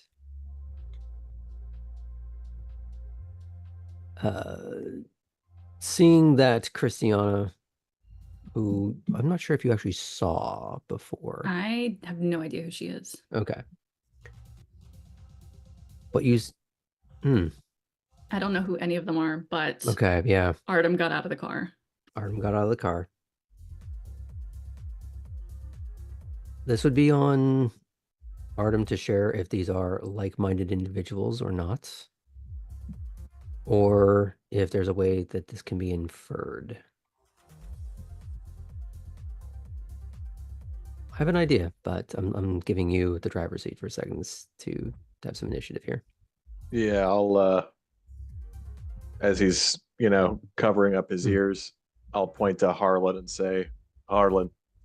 Then I'll point to Kate and say, Kate. He'll lean in like over the car, like top of the car, kind of holding out hands. Oh shit, you're one of the new kids, ain't you? You there last night? Yeah, I wasn't quite in the splash zone, but looks like you made out all right. It's not my first time having to step out of the splash zone. Oh shit. All right. Oh, I'd like to hear about that.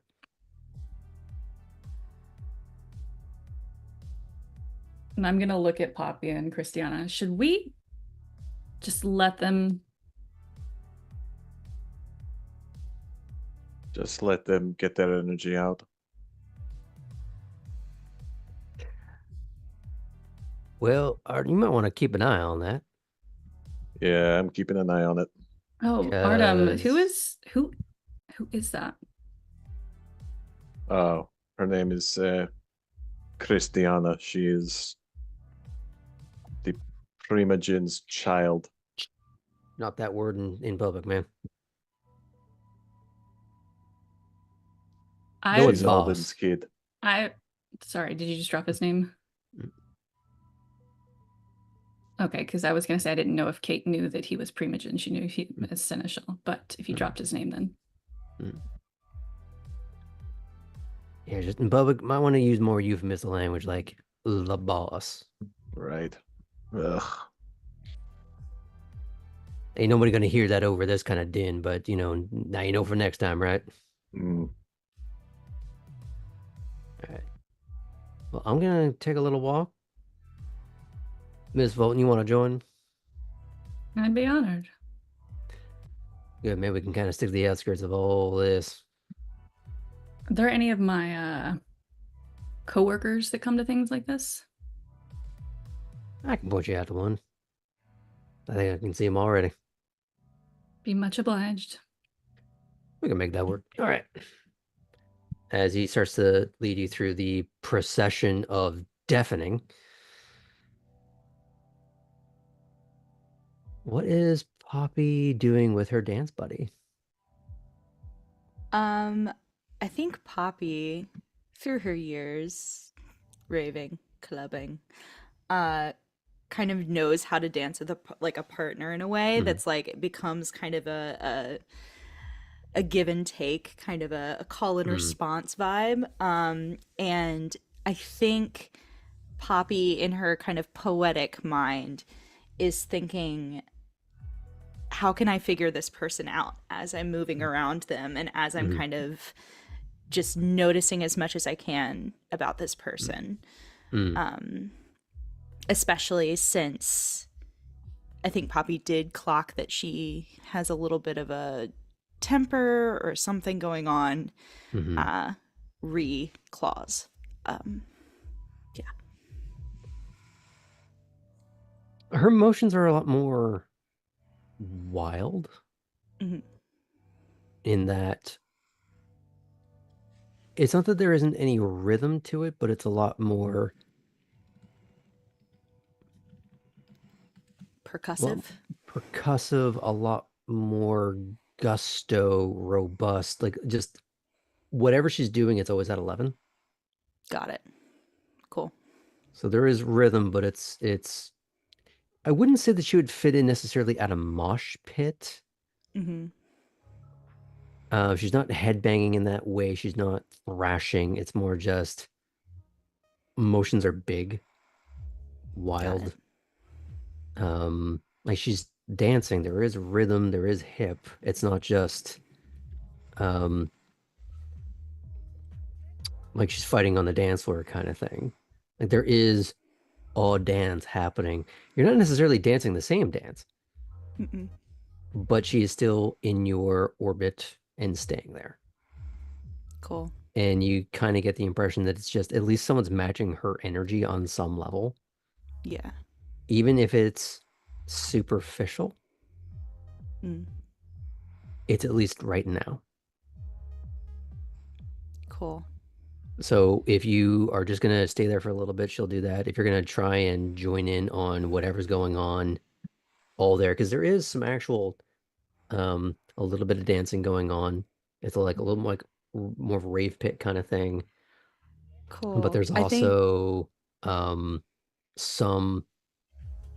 They're not dressed the same as you, the would-be grid girls, but still in that sort of like race queen vibe in one variant or another that are all helping races get going or hyping up rivalries or something. cool. I think Poppy makes the plan in her mind. She wants to go dip a toe in the rave pit situation and then go and introduce herself to these very pretty women.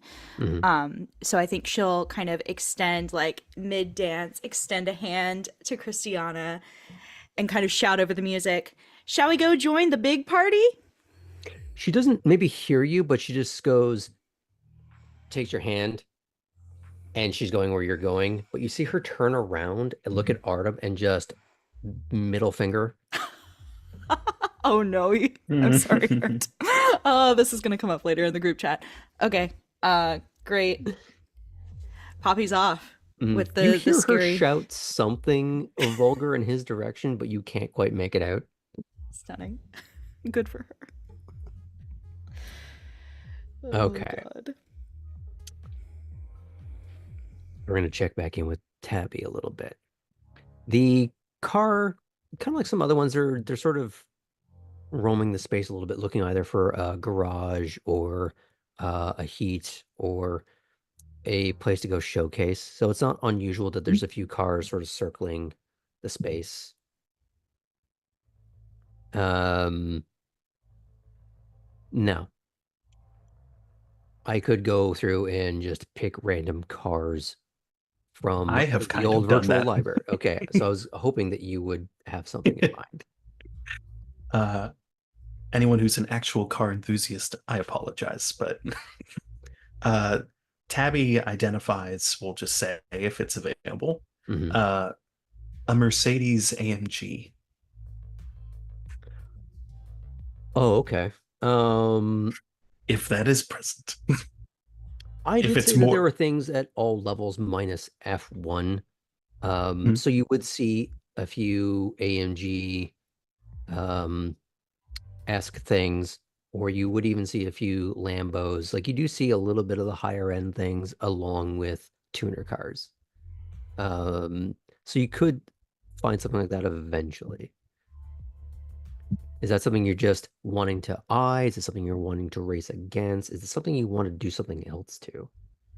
uh, Something to steal. Does Okay. not need to be particularly that, but definitely one of the race cars that has a covering. Uh, I don't know. I imagine it's not like Formula One stuff What where do you mean it's covering? What do we? with a windshield and windows rather than I see. Yeah, hard top. person just exposed to the wind. Yeah. Cars like that are called hard tops. So, you're not going to see convertibles in this sort of thing unless they're, Right. yeah. It's kind of ruins the aerodynamics and the structural integrity to have a convertible booting around a track. You do see them on occasion, but it's not the primary thing. Um, so yeah, if you're looking at that, I'm assuming you're pointing it out then. Yeah. Okay. She kind of What about slows that one? the roll down a little bit and just, okay, so what do you want to do? You want to try and race them for it, or do you want to? Okay, so here's the thing. I'm not sure somebody with an expensive ass AMG is going to want to race a little Lancer. I could probably beat them pretty easily. But what's in it for them? Yeah. So, Which one do you think you could obviously beat, but where they would be more tempted by the upgrade? I'm not picky. so here's the thing. I like where your head's at, though. Fucking I mean, Merc. Let's take it. I'm down to just try that. I don't know if we have to do it So, with a deal. oh, I got an idea. You usually have good ones. Pull your mask down. We're gonna do something really fucked up.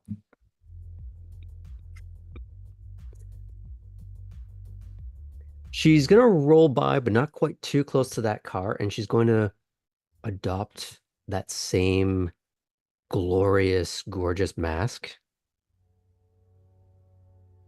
And tips And on the she, ears. yeah, she's going to roll down the window just a little bit, and her gloved hand, which the few parts that are exposed look like normal human pigmentation rather than the, scrapings of a sewer. And she whistles and calls out a name. Hey, Matthias, Matthias. And this darker skinned man in a blue suit, like baby blue powder suit, he rolls back his lower half of the suit jacket and he leans on the car. It's just, oh no, I know that ain't Lila in there. Oh, you recognize the car. No, girl, I recognize the attitude. How you doing? She's just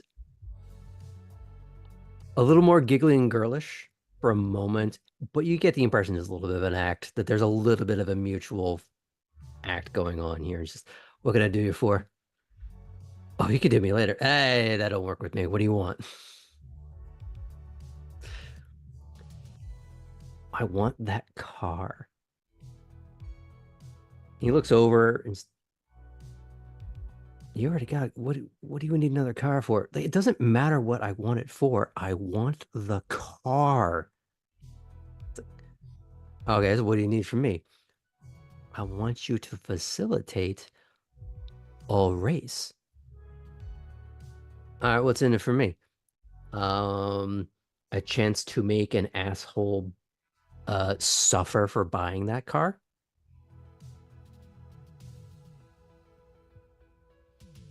I mean, that's a fun time and all, but what else do I get out of it? Okay, look, if we sell it for parts, I'll give you a small cut. How about that? See, next time, lead with that.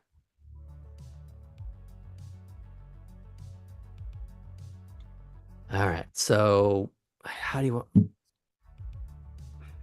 He's not going to want a pink slip race for this. I know. Tell him to come over here and I will sweeten that pot for him. Oh, you're running that. I'm running that scam.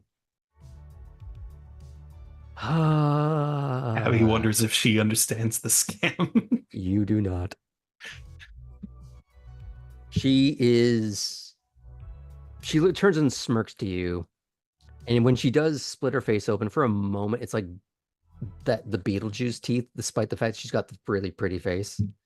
Like pristine doll, but there's like yeah, just jagged split ear mess. But when she turns back to him, it looks like normal people teeth. All right, I'll go get him. Thank you. This is gonna be fucking terrible, and I love it. You see this frosted tip douchebag walk over, but wearing like a really nice, but very loud, like suit pants and matching vest, but in very bright and vibrant colors. Kind of this sort of kaleidoscope patina. And after he's talking with Matthias, he just gets pointed over in your direction.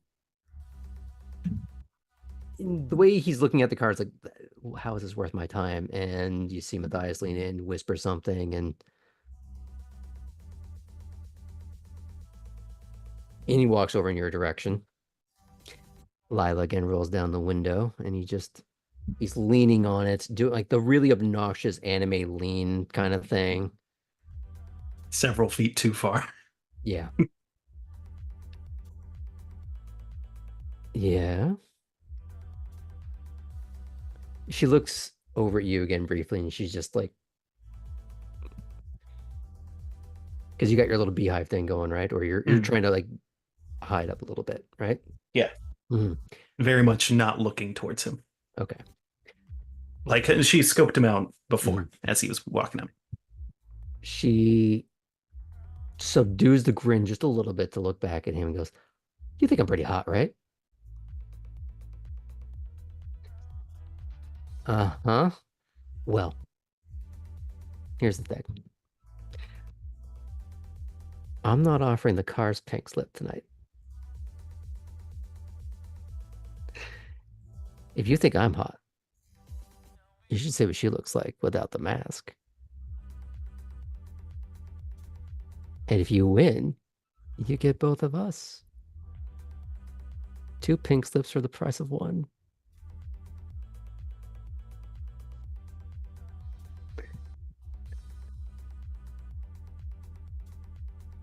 Uh-huh. Okay. If you think you can beat, all right, fine. I'll see you on the grid.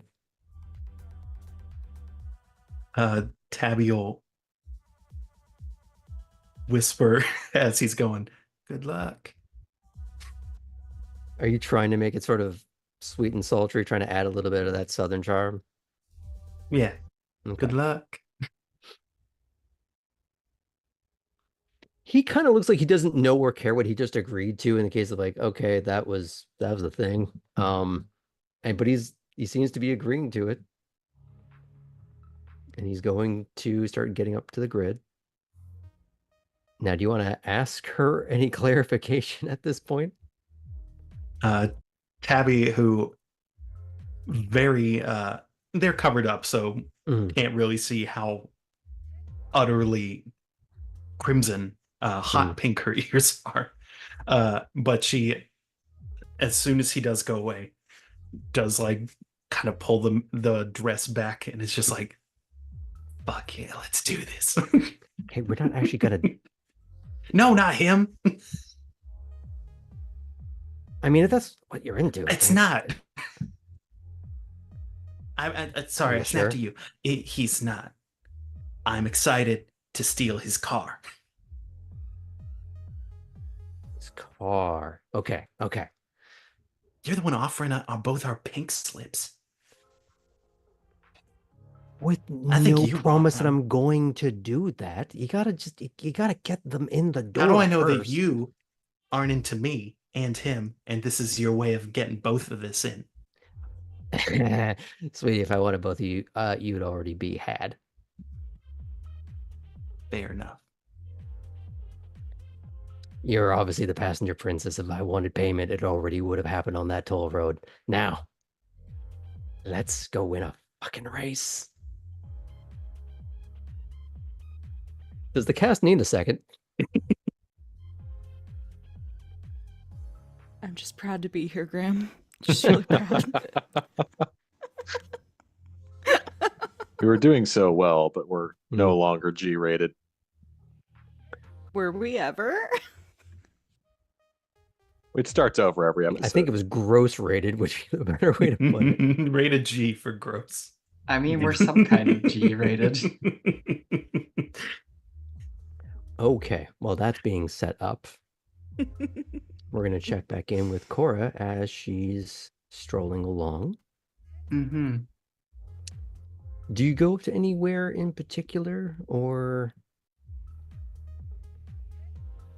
Do you know, I'm going to head around the outskirts of the music, Mhm. and I'm going to walk towards where a lot of the people who are set up more for an event like this are currently parked, displaying their rides, and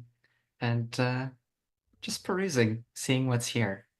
I'm curious about Okay. what people in Savannah drive, and I am keeping an eye out to see if there's anything from my company. I think it's Hmm. rare that that would happen, but just in case. I would say things run a bit of a gamut. There are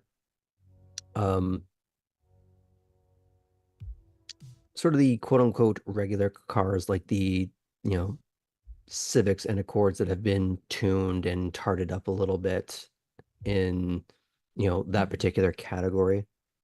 That probably have like 50 grand under the hood. And then you see the more Absolutely. mid-engine Exotica that you're probably more used to seeing that are untampered with in any real way, in the sense that they're probably tuned, Oh, but surely. in a much more professional way.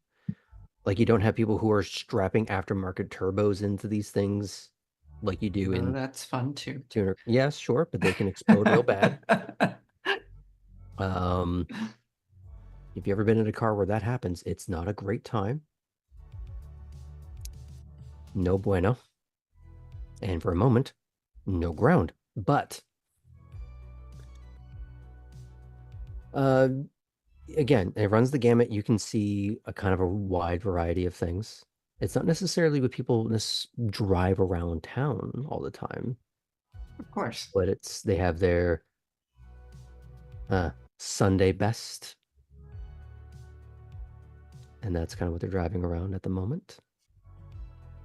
Things that take up for special occasions. You get some like all chrome affairs in some cases just to really get it glitzy and sparkly. You have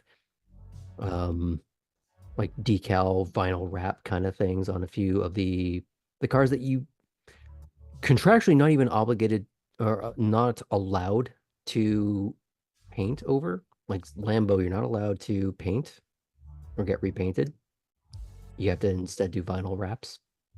Some weird contractual thing. So you do see a few things like that. You see one person trying to replicate the dead mouse Nyan Cat Lambo look. It's horrid.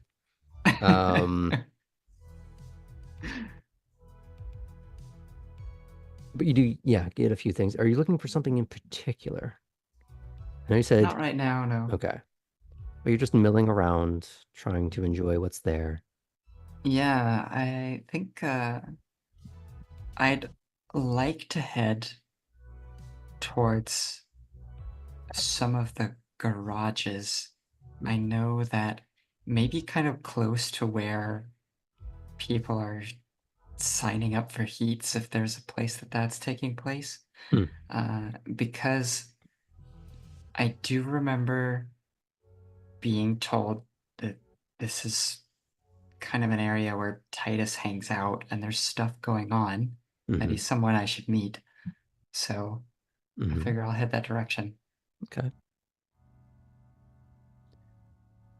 Now the question is, you don't have a car to sign up for a heat with beyond the rover, and that's No. Yeah, okay. I don't intend to. I'm just going where people are congregating. Okay. You don't know what Titus looks like yet, right? No, which is Okay. why I'm just kind of Okay. directing myself that way instead. But you've heard the name? Has it been mentioned to Yeah, you? Matilda told me. Okay. And had Poppy mentioned it to you as well? I Or just don't the track? think Probably. so. Okay. Maybe. Maybe, yeah, like in passing or something. Okay, so that's we'll treat that as 2 points of confirmation. That you know that's who you're kind of looking for. Do you ask around, or are you just kind of just looking to see what's going on? No, Okay. I'm just kind of looking around. I mean, I know he's a designer, Mhm. and I've spent a lot of time around designers. Okay. So I'm gonna look for someone who is acting that way. You see a man who's a little more in charge, at least. Who is he's not necessarily like doing the signups himself as much as delegating correctly to a few people, and he's directing workflow. And schmoozing at the same time. Like he seems very much in his element, very confident. Like he seems like he 100% belongs here. That this is his world in every way that matters. You said that this was the racetrack dimension. He is the demiurge at the center of it. Perfect. I would And like.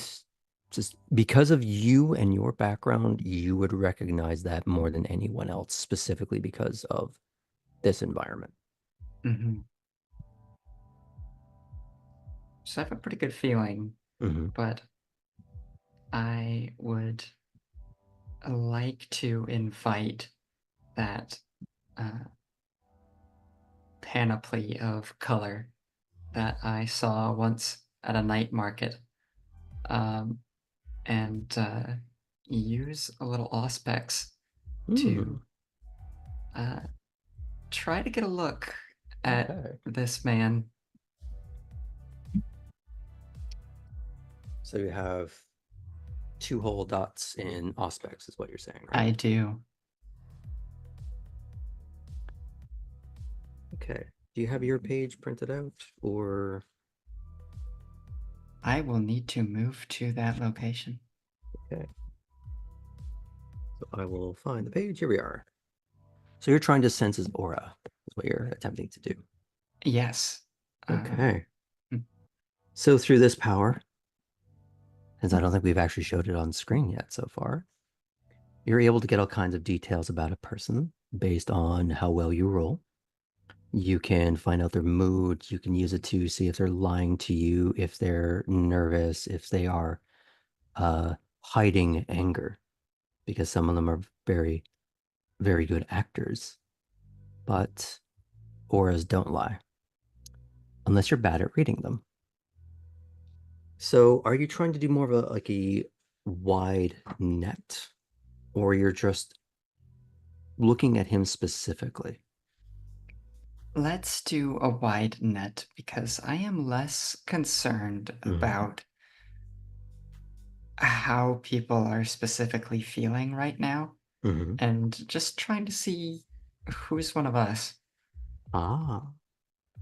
So you want to do a little quick sonar ping to see Right. if okay. And it's interesting because I'm looking for almost absence, right? We're generally Mm, not as colorful. it's more in comparison a little pale or dim. You still have Mhm. color, but instead of bright, vibrant red, it's going to be more muted, more understated. But you can still tell it apart easily because it becomes part of a textured a tapestry of light. So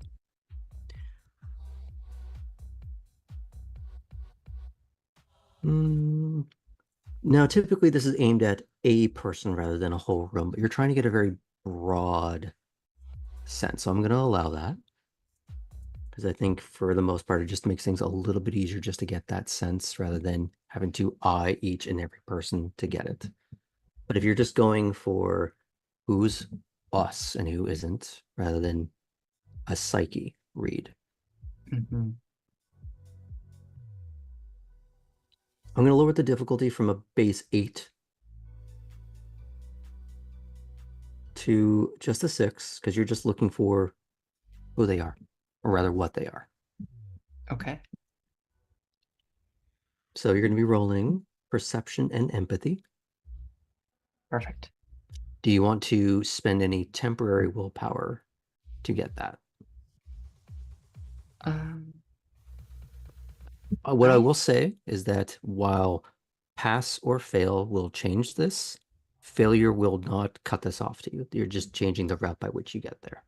Of course, yeah. I think since I have used a willpower already tonight, um, I think I'm going to go ahead and just roll as is.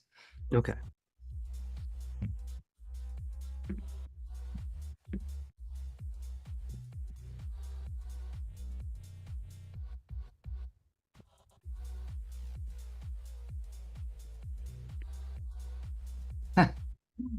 I have a single success.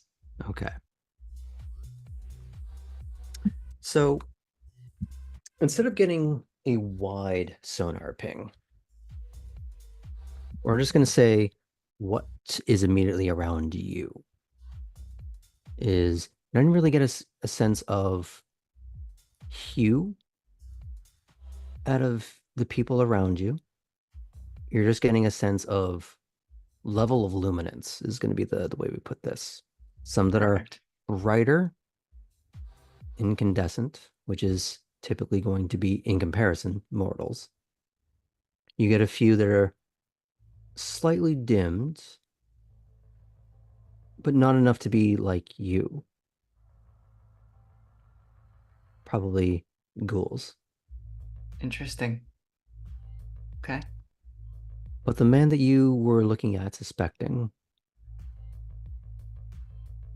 he is pale enough, his aura is anyways, to be of you.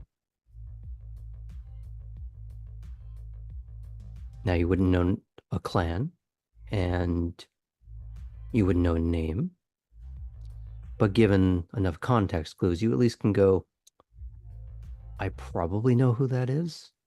Enough to at least go make an introduction, but you may want to be careful about saying anything just yet because you are still in public.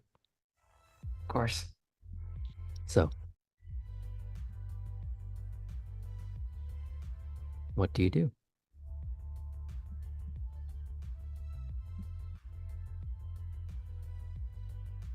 I'll go ahead and walk up.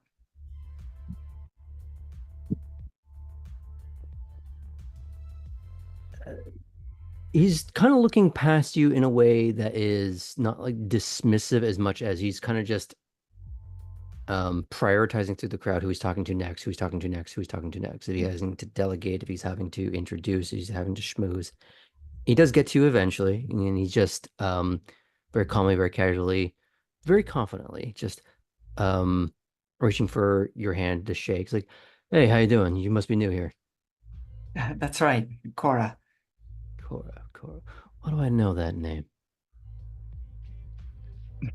And he's holding your hand slightly, like like just the shake ended, but he's just holding it as if to hold you steady for a moment so he can look at you more concretely. Yes. Uh, Violente, I'm new in town. Oh. Mm. Well, welcome to my grounds. Or I guess my playground. Thank you very much. It's quite a display you have going on here. A lot of people kind of peacocking around, but I gotta say, where I belong. Well, that's what a lot of people like to do with these kinds of machines anyway. You got experience with that. And he does sort of take you aside just a little bit, holding up his hand, just, give me a minute kind of thing to some people. And the way he does it, you kind of get the impression he's talking to a ghoul, at least. Got you.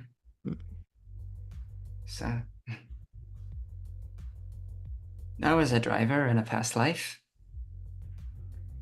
Well, and a professional passenger too sometimes. Who'd you drive for?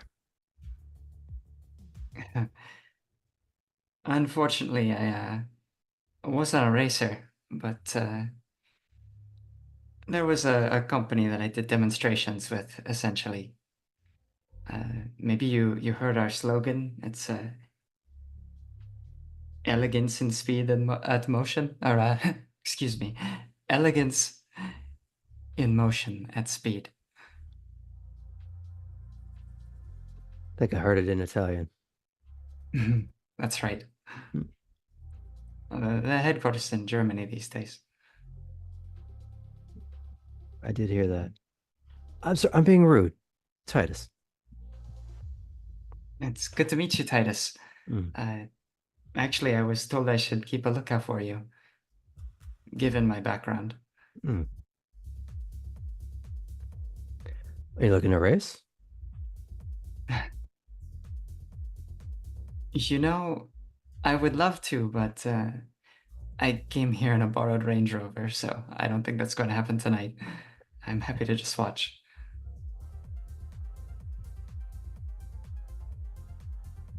Oh, now that would be interesting.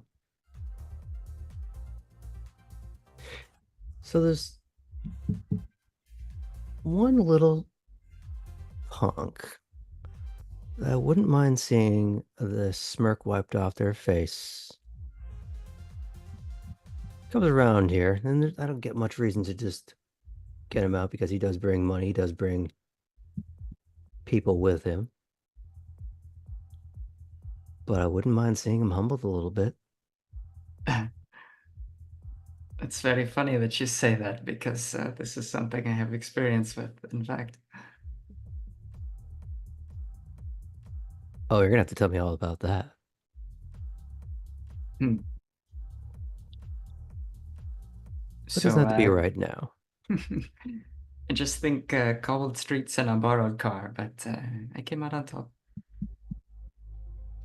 Oh, we might have to talk about some of the other street races we do then. You might do well.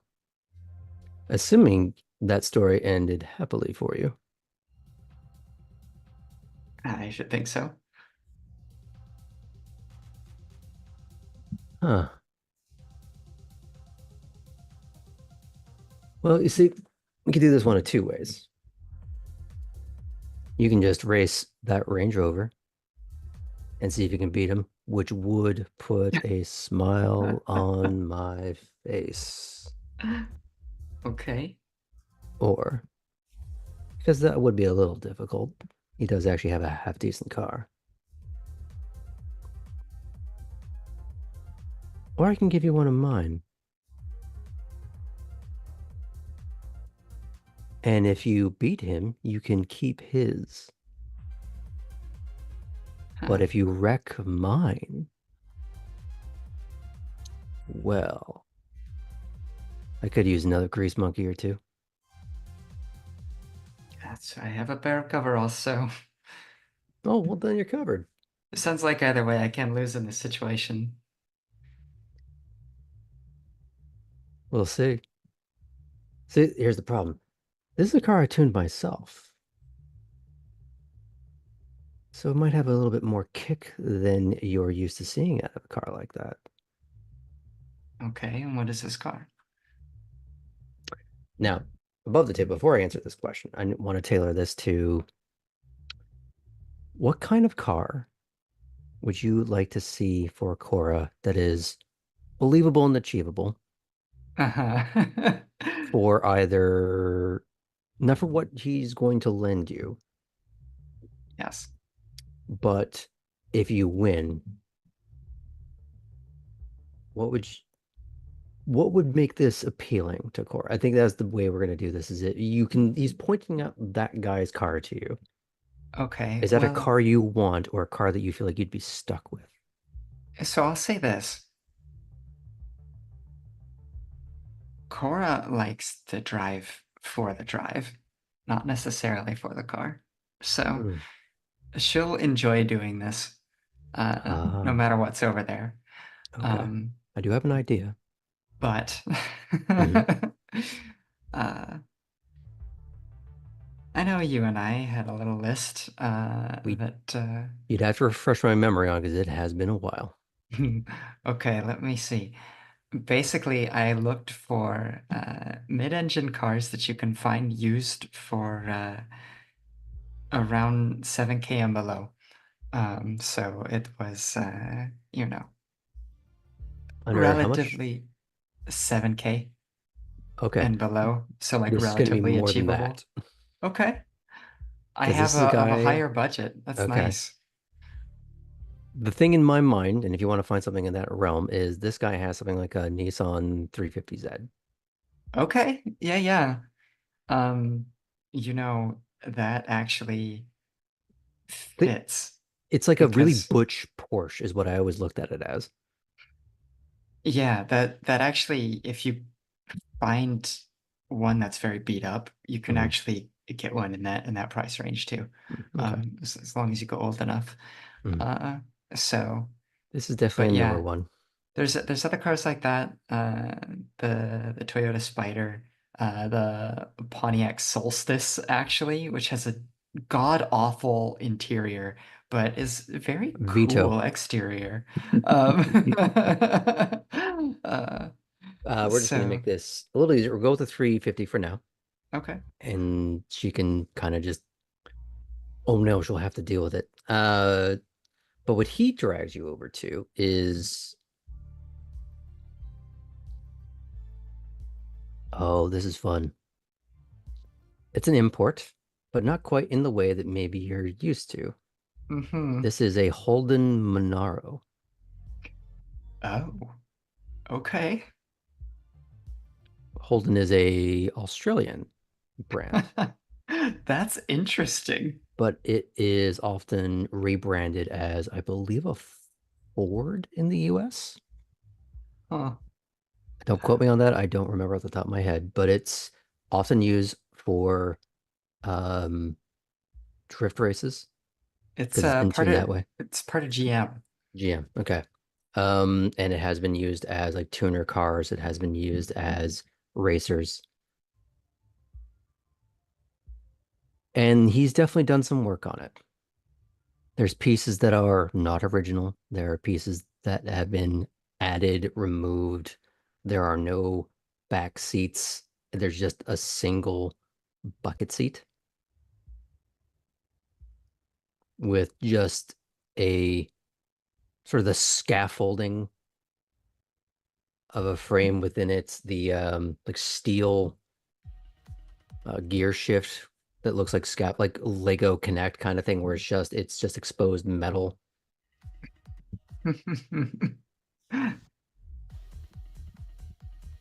You ever driven anything like this? So, you know, I can't say I've had the chance to be in a car that is only to be an extension of the driver before. But that's sure what this looks like. Of the driver or the man who redesigned it. Mhm. And she would say that like sticking her head in and looking at Yeah, the like it's already open, as in skeleton yeah, inside. the hood, all the little panels are open. You can see into it. There's no computer, anything, or at least nothing wireless. It is plugged in. You kind of get the impression, actually, you wouldn't know this, but the players might, is that he's probably talked to Lila once or twice about not doing anything wireless and more just if you're gonna do it, you're plugging in. Don't be stupid. So there's that sitting there. Someone was at one point tinkering with it visually. You know, when I heard you were a designer, I didn't necessarily expect no frills, all thrills, but that's what this looks like. Hey, every now and again, you need a rocket ship. All right, do you want to let me walk you through how this thing handles, and we'll set you up. You remember our deal, though, right? You fuck this thing up, you owe me. That's fair enough. You want to shake on it? He does. So we'll pan out from there. Who haven't we checked in with in a little bit? Kate.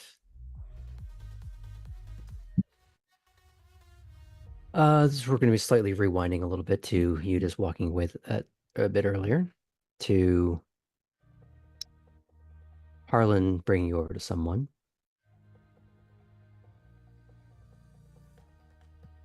Hey, Owen.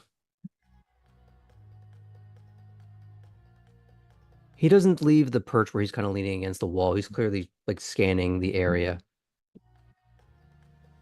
Doesn't move, but he just kind of, as a result, makes Harlan have to bring you over. But you see, when you get closer, the man just sort of unperch.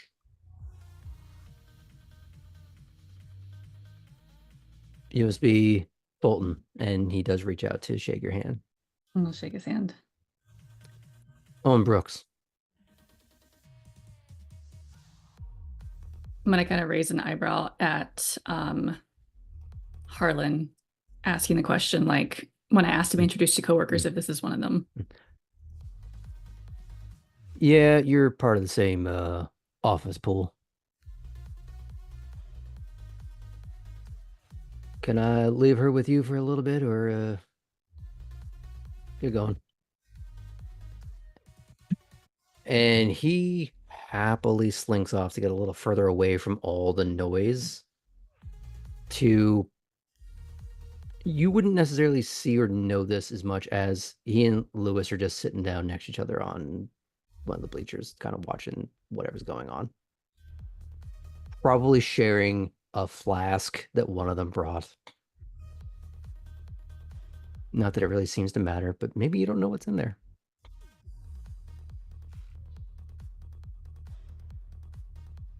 So, how are you finding the city so far? And he leans back up against the concrete a bit, just watching everything going on. He's giving you his attention visually at first for the introduction. Verbally, he has, or you have his full attention, but he is obviously watching all the proceedings. It's been all right so far. I like to see a little bit of it tonight. Any standouts? Found somewhere to snack. Got settled into my home. Good. Figured out a way to work within the institution yet, or are you still fielding offers? Put in an application. I'm waiting to hear back.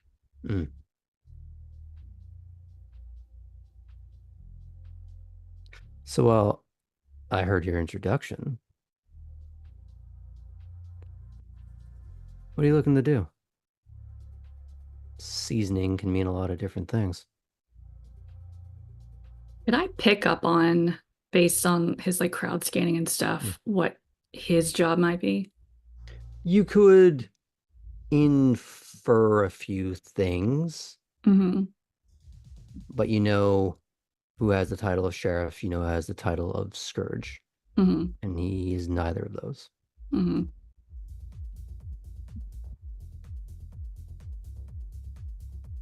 Something a little more politically or operationally minded.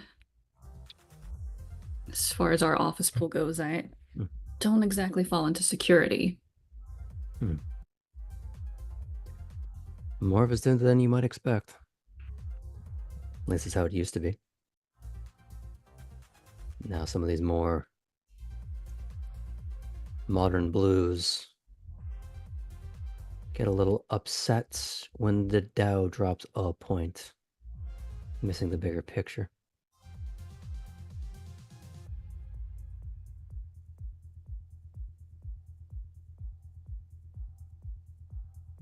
So you're not here to do anything martial. Not What are you here exactly. for?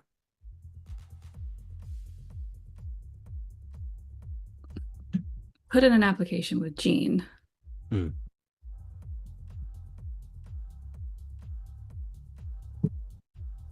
Have you actually reached out to her yet?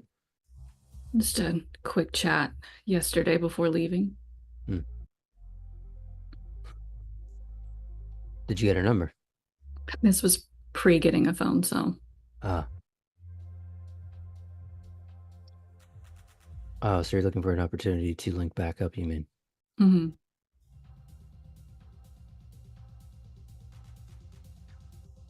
Do you want me to filter your number towards her?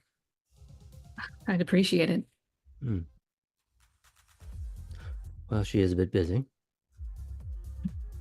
And he's going to take out his phone and do you mind if I get your number while I'm at it then? If I'm going to be forwarding. I'll give it to him. He punches it in. And while he's still talking with you, he almost sort of blindly texts something else to someone else. I can't get an eye of like what name gets pulled up or anything. It's fairly quick.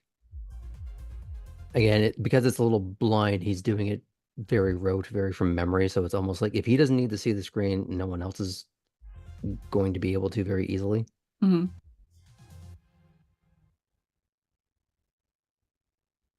Do you want to try and surreptitiously look, or do you want to let that pass? I'll try. Okay. So this is going to be perception alertness. We're going to give it an 8 Okay. because he's being a little furtive and secretive about it. Not rolling much, so 0's a 10, right? On D10s? Dumb Yep. question. Okay, then I have one success that's a 10. Okay. You have no zeros, or no ones, I mean. No ones. Okay. You don't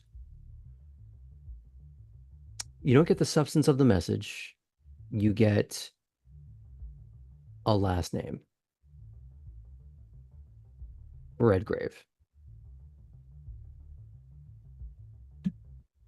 Which would be a number that was added to your phone.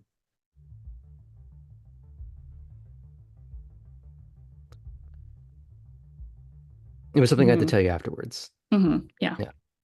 So because I was doing this above the table last time, I will say that the number and name is the whip.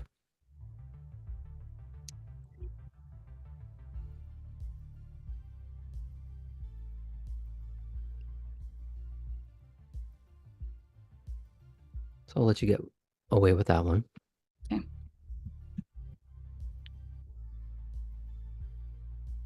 Do you ask him anything or bring up anything else?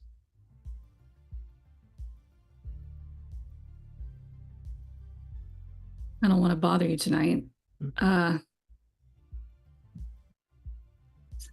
If there's anywhere else you want to point me, I can leave you to it. Hmm. You mean point you here or point you to someone else in town? Is there anyone else I should talk to out here?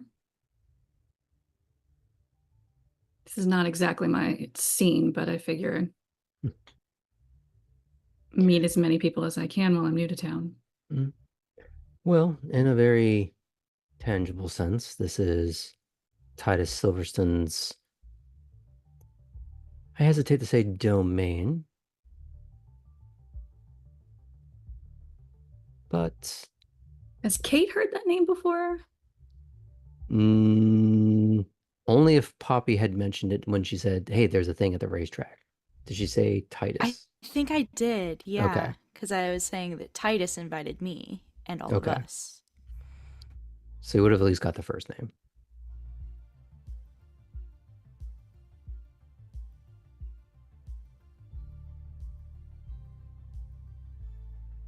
There's a few looks around trying to see like who's paying attention in your direction. No one is. And he kind of leans in. There's a few rosebuds milling around the place.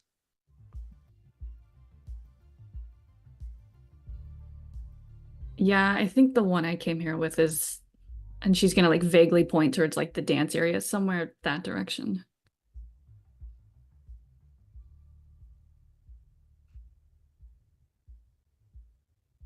Yeah, I clocked them the second they walked in.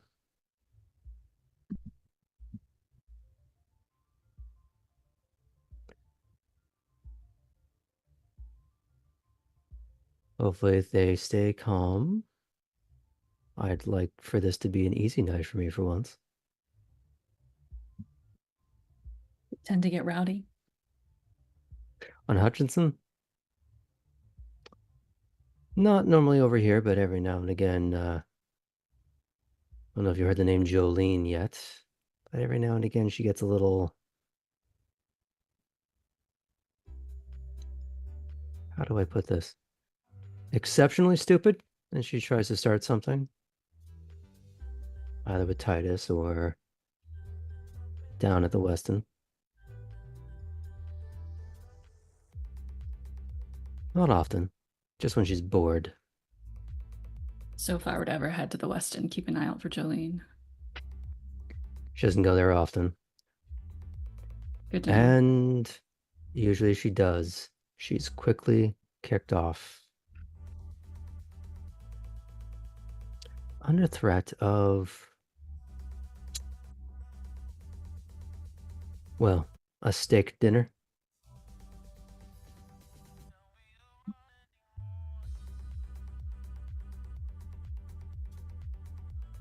Well, at least you don't get bored. Bit of advice though. She Mhm. does tend to operate just off the bridge to the, still on Hutchinson, but to the north. She likes to camp out there. Can't see myself going there for fun. You'd be surprised. Every now and again, somebody like us still gets a little bored, and that's our Weston.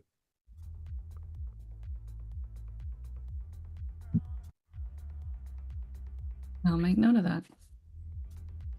And every now and again, you gotta remind the rabble why they're the rabble.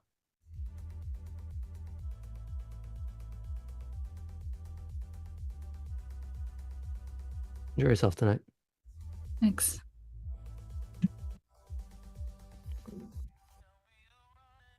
All right, I will go float. Hmm.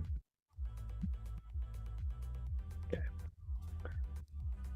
Let's check in with Poppy and Christiana. Oh, sorry, Artem. I think it's been a while for you. What are you up to? I've basically just been trying to regulate the noise. I've probably gotten it to a point where it's bearable now, so Mhm. I'm gonna move into the crowd. So we might actually pick up Poppy and Christiana as I do that. Mhm. Now, are you kind of dancing or are you just sort of bulwarking through the crowd? I think in my life I've learned how to move around an environment like this. So not bulwarking, but I want to at least get a look at this DJ, Mm-hmm. and then, I'll probably look around and start dancing. Okay. She's slightly hooded in a very stylistic way. Um, the hoodie kind of has like lit up cat ears, and the backlight relief just makes you get her silhouette and then the light up cat ears. And you've seen probably lazy DJs before who very obviously plugged in their iPod and just look like they're checking emails. This person is both dancing on the stage, and it sort of seems like whatever rhythm she's doing, she is mixing things to put that rhythm on the floor. There is a dance as she's reaching for one slider or dial or the MIDI keyboard to do the mixing in and sampling. It is a live performance, not just I'm playing a track and then another track and then another track. This is not a radio goon. This is someone who's actually trying to take something and make something with it.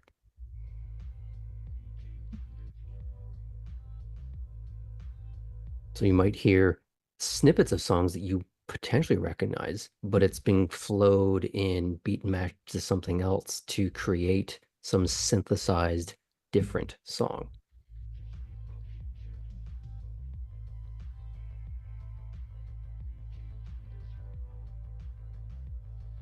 Okay. So as you're getting an eye of this person, what else are you doing? You're trying to find your charge? Yeah, trying to find my charge. Maybe Mhm. also looking around to see if anybody's yeah, passing out pills or anything. Are you looking for party favors?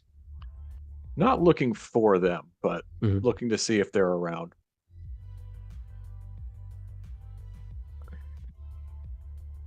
Hmm. Funny thing is, you do see someone. You don't recognize them, but you probably recognize the look. They look like someone who's dressed a little for the rave, but they're not standing or acting like someone who is at the rave as much as a way a waitress or bartender will be looking for the next person that they gotta go serve. Mhm. They're trying to chameleon in, dress a certain way, but it's more a case of so the narcs don't see them. Because they're just one loud flash of color next to another loud flash of color. Do you look like you're trying to find who's holding, or you're just trying to see where that person is so you just know where they are? I'm just trying to see where they are so that I know where they Okay. are. Okay. And what It's else good are to you know doing? these things. Hmm. At this point, I'm probably gonna look for Christiana and Poppy. Okay. I would say that it doesn't take you too long to find them because they are. Oh, you tell me, Poppy. Are you trying to be the life? Yes. I Are you think trying to match Poppy. her everything at 11 tone right now? She's not trying to match the everything at 11 because Poppy doesn't want to look desperate. So she wants to kind of create Wow. the graceful high energy as opposed to the sporadic percussive Mm-hmm. high energy, which Poppy's not saying she's not enjoying. Mm-hmm. But she's on a mission now to look her best. And so I think she's kind of attempting to when she can, like bring other people to dance with, make eye contact with folks, get Mm-hmm. up towards the DJ, and to see if she can kind of um, almost like sync up with the DJ in a way, like seeing the movements the DJ is doing, anticipating that, and creating something new and cool. based on that. Do you Yeah, so I think she's abandon trying. Christiana to the crowd, or do you try and pull her through? I think I try and pull her through because Poppy also, after the Kate situation in the car, is realizing that like she didn't have friends until this moment and hasn't had friends in a couple years, and is feeling very attached in that way. So she's trying to kind of like bring Christiana in while also creating just like a very glorious little bubble of dancers. The kind of change in and out, but the two of you are the moving nucleus. Yeah, exactly. Okay. So as long as you are not trying to filter her out, she's just gonna follow along. Like she wants to live out loud. She wants to scream and dance and whatever is on offer, Yeah, she's going for. great. Absolutely no hesitation, no no time to hit pause. Got it. So as you're trying to get up to the DJ,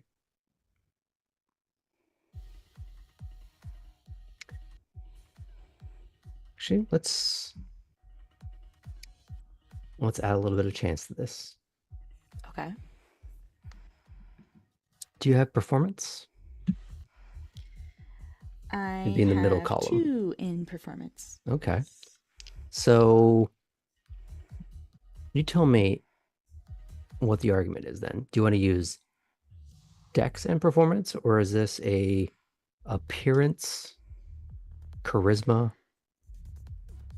Charisma probably. I feel like charisma makes the most sense for the kind of like she wants the proverbial spotlight a little bit on her, just, you know, Okay. a little bit. So let's dial this in a tiny bit before you roll anything. Great. Do you have presence? I do have presence. I have 2 pips in presence. Okay. Let's look at that really, really quick, because I don't think we've used presence at all in this game. No. Since I have 2, I have awe and I have dread gaze. Okay. So the awe is like kind of the classic vampire gorgeousness, hypnotic vibe, which could be good here.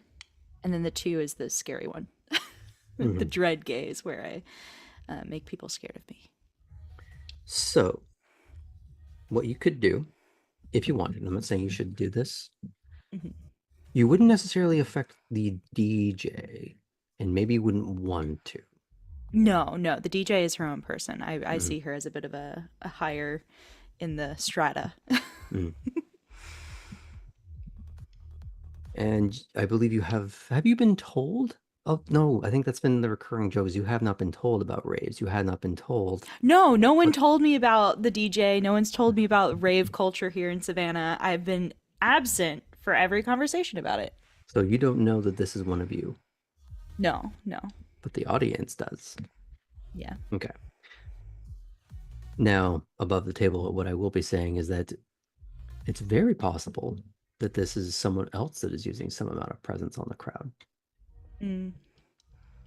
That tracks. So, but you're trying to influence a few people around you. Yeah. Okay, to try and just make yourself a little spotlighty. Yeah. A sexy little vortex. Do you want to make Christiana part of that pool, or are you trying to let it flow around her? I think letting it flow around her. I think Poppy considers her one of her. One of her people right now. Yeah. Okay. So you're gonna roll charisma and performance. Actually, here's what we're gonna do. You're gonna roll charisma and performance for awe first. Okay. And this will affect the difficulty of what you're doing. Okay. So this is a difficulty of 7. Do you want to spend a willpower for this? You don't have to. Okay. No, I think it would make sense for Poppy because she is feeling this relief. I think. So From being in in a order performative to place. mark down temporary willpower. There's your main willpower track, and then there's the little square boxes underneath, Yeah, just to make sure that you are not erasing permanent willpower when you don't I have got to. it. Excellent. Yeah, I'll use 1 willpower, Okay. and I'll have to roll another dice separately, unfortunately. Because I just have so much charisma. That is 4 successes. Any ones? No ones, Good. and make that. Oh yeah, that was 3 failures, but no ones. 4 successes, 3 failures, no Nice. ones.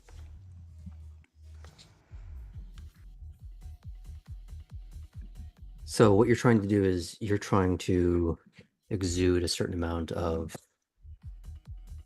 well, to go back to Cora for a moment, you're trying to exude a certain aura around on those around you.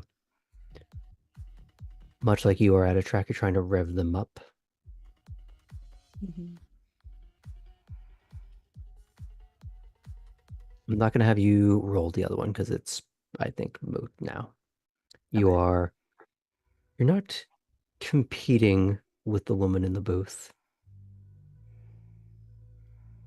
The only thing you can really do, and you've gotten the impression, well, no, never mind, because you wouldn't know this anyways.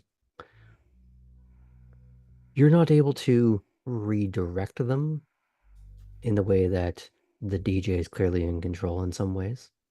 Mm-hmm. We're able to create a little bubble of influence. Yeah. Clear She little. doesn't want to steal focus. She wants to like be an ornamentation on the Mm. current party, you Okay. know. A little bit of a sparkle. Yeah. Okay. You are able to have a certain amount of social magnetism. You're pulling people into the dance and then sort of just streaming them out. But more importantly, you are at least in this little pocket, and you're not the only one. There are multiple around the dance floor, but you are at least a more dazzling ornament in this little pocket. You are the ornament among an array of them. You have joined a rhythmic tapestry. Excellent. Poppy feels better than she did. Mm. Now, do you include Christiana in this? I think so. I think Christiana, if she can, kind of have her be part of the focal point of this sparkling pocket moment. That's fun too.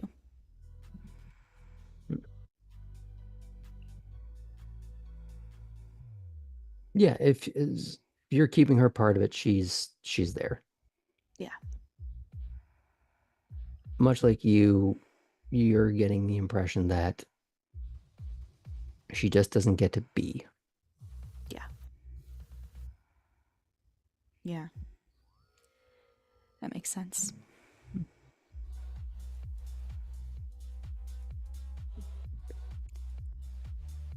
I think Poppy, in a way, is like, thank goodness I did this for her. You know?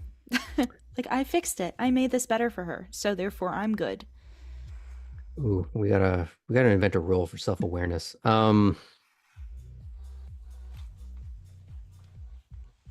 Okay.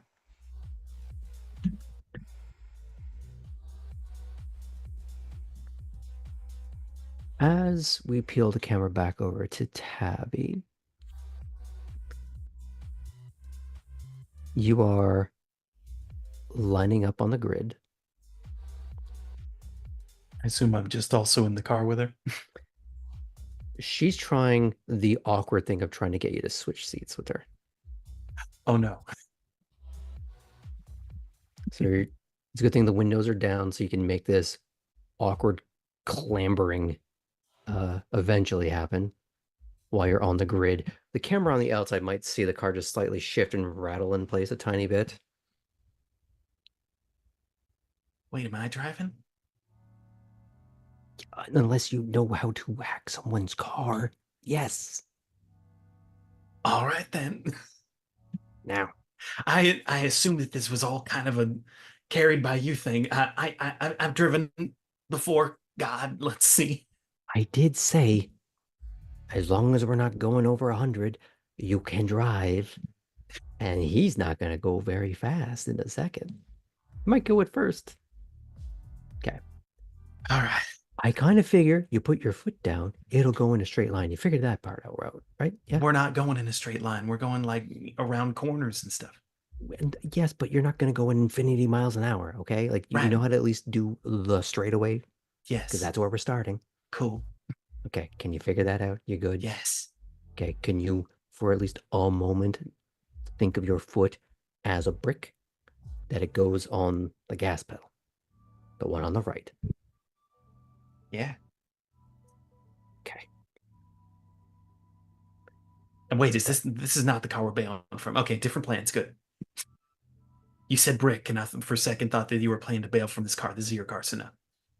You do see that pretty face give the Beetlejuice teeth again. Just, I'm having second thoughts.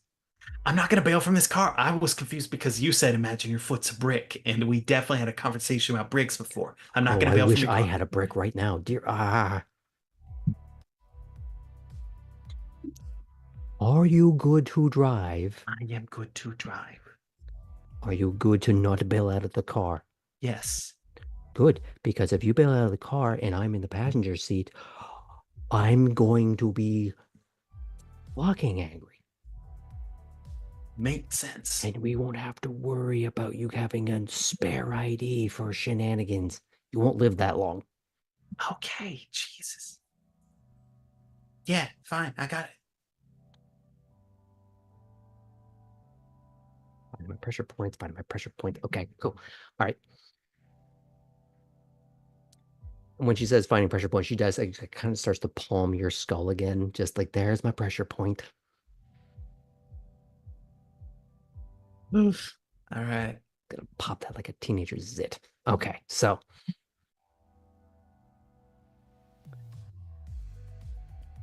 She brings up a little laptop. And it looks like one of the tuning laptops that you may have seen. A little more higher end. As she's kind of bringing up some array of menus and command lines and everything else. Okay. So the Wi-Fi doesn't work on my car, but all these other assholes leave it open. It's like they just leave it as password or 1, 2, 3, 4, 5. Fucking spaceball jackasses. Okay. I've never done that. Give me your phone. It's not. It's hands her the phone. How easy is it for her to get in? Did you even put a password on it? Is it because the attempt is password or 1, 2, 3, 4, 5? It's one of those. It's like 1, 2, 3, 4, 6.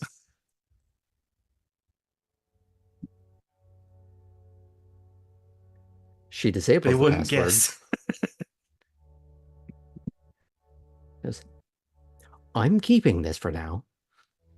And then if you don't fuck this up, I'll give it back to you. And then you're going to put on a real password. Or Well, I will break it myself. Because if I fuck this up, then like everything bad will happen. So I probably won't miss my phone too much. I'm having third thoughts. Okay. Finger crack. And she doesn't even take off the leather driving gloves as she begins to tippity tap on the keyboard. And as the music starts to swell up, the EDM BPM, I guess, would go up a few. Camera starts to pan along the grid to the two cars, getting the fine granulation of the particular formulation of concrete.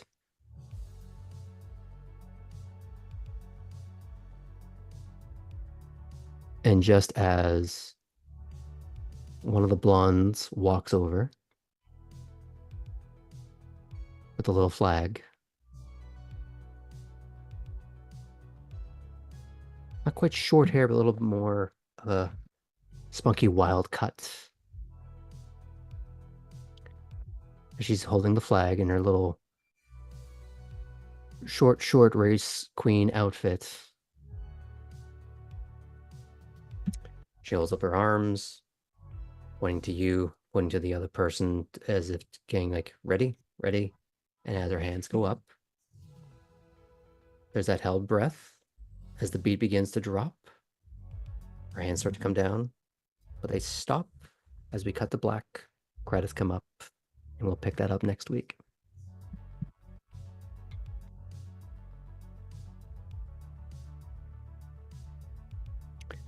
Thank you all for watching.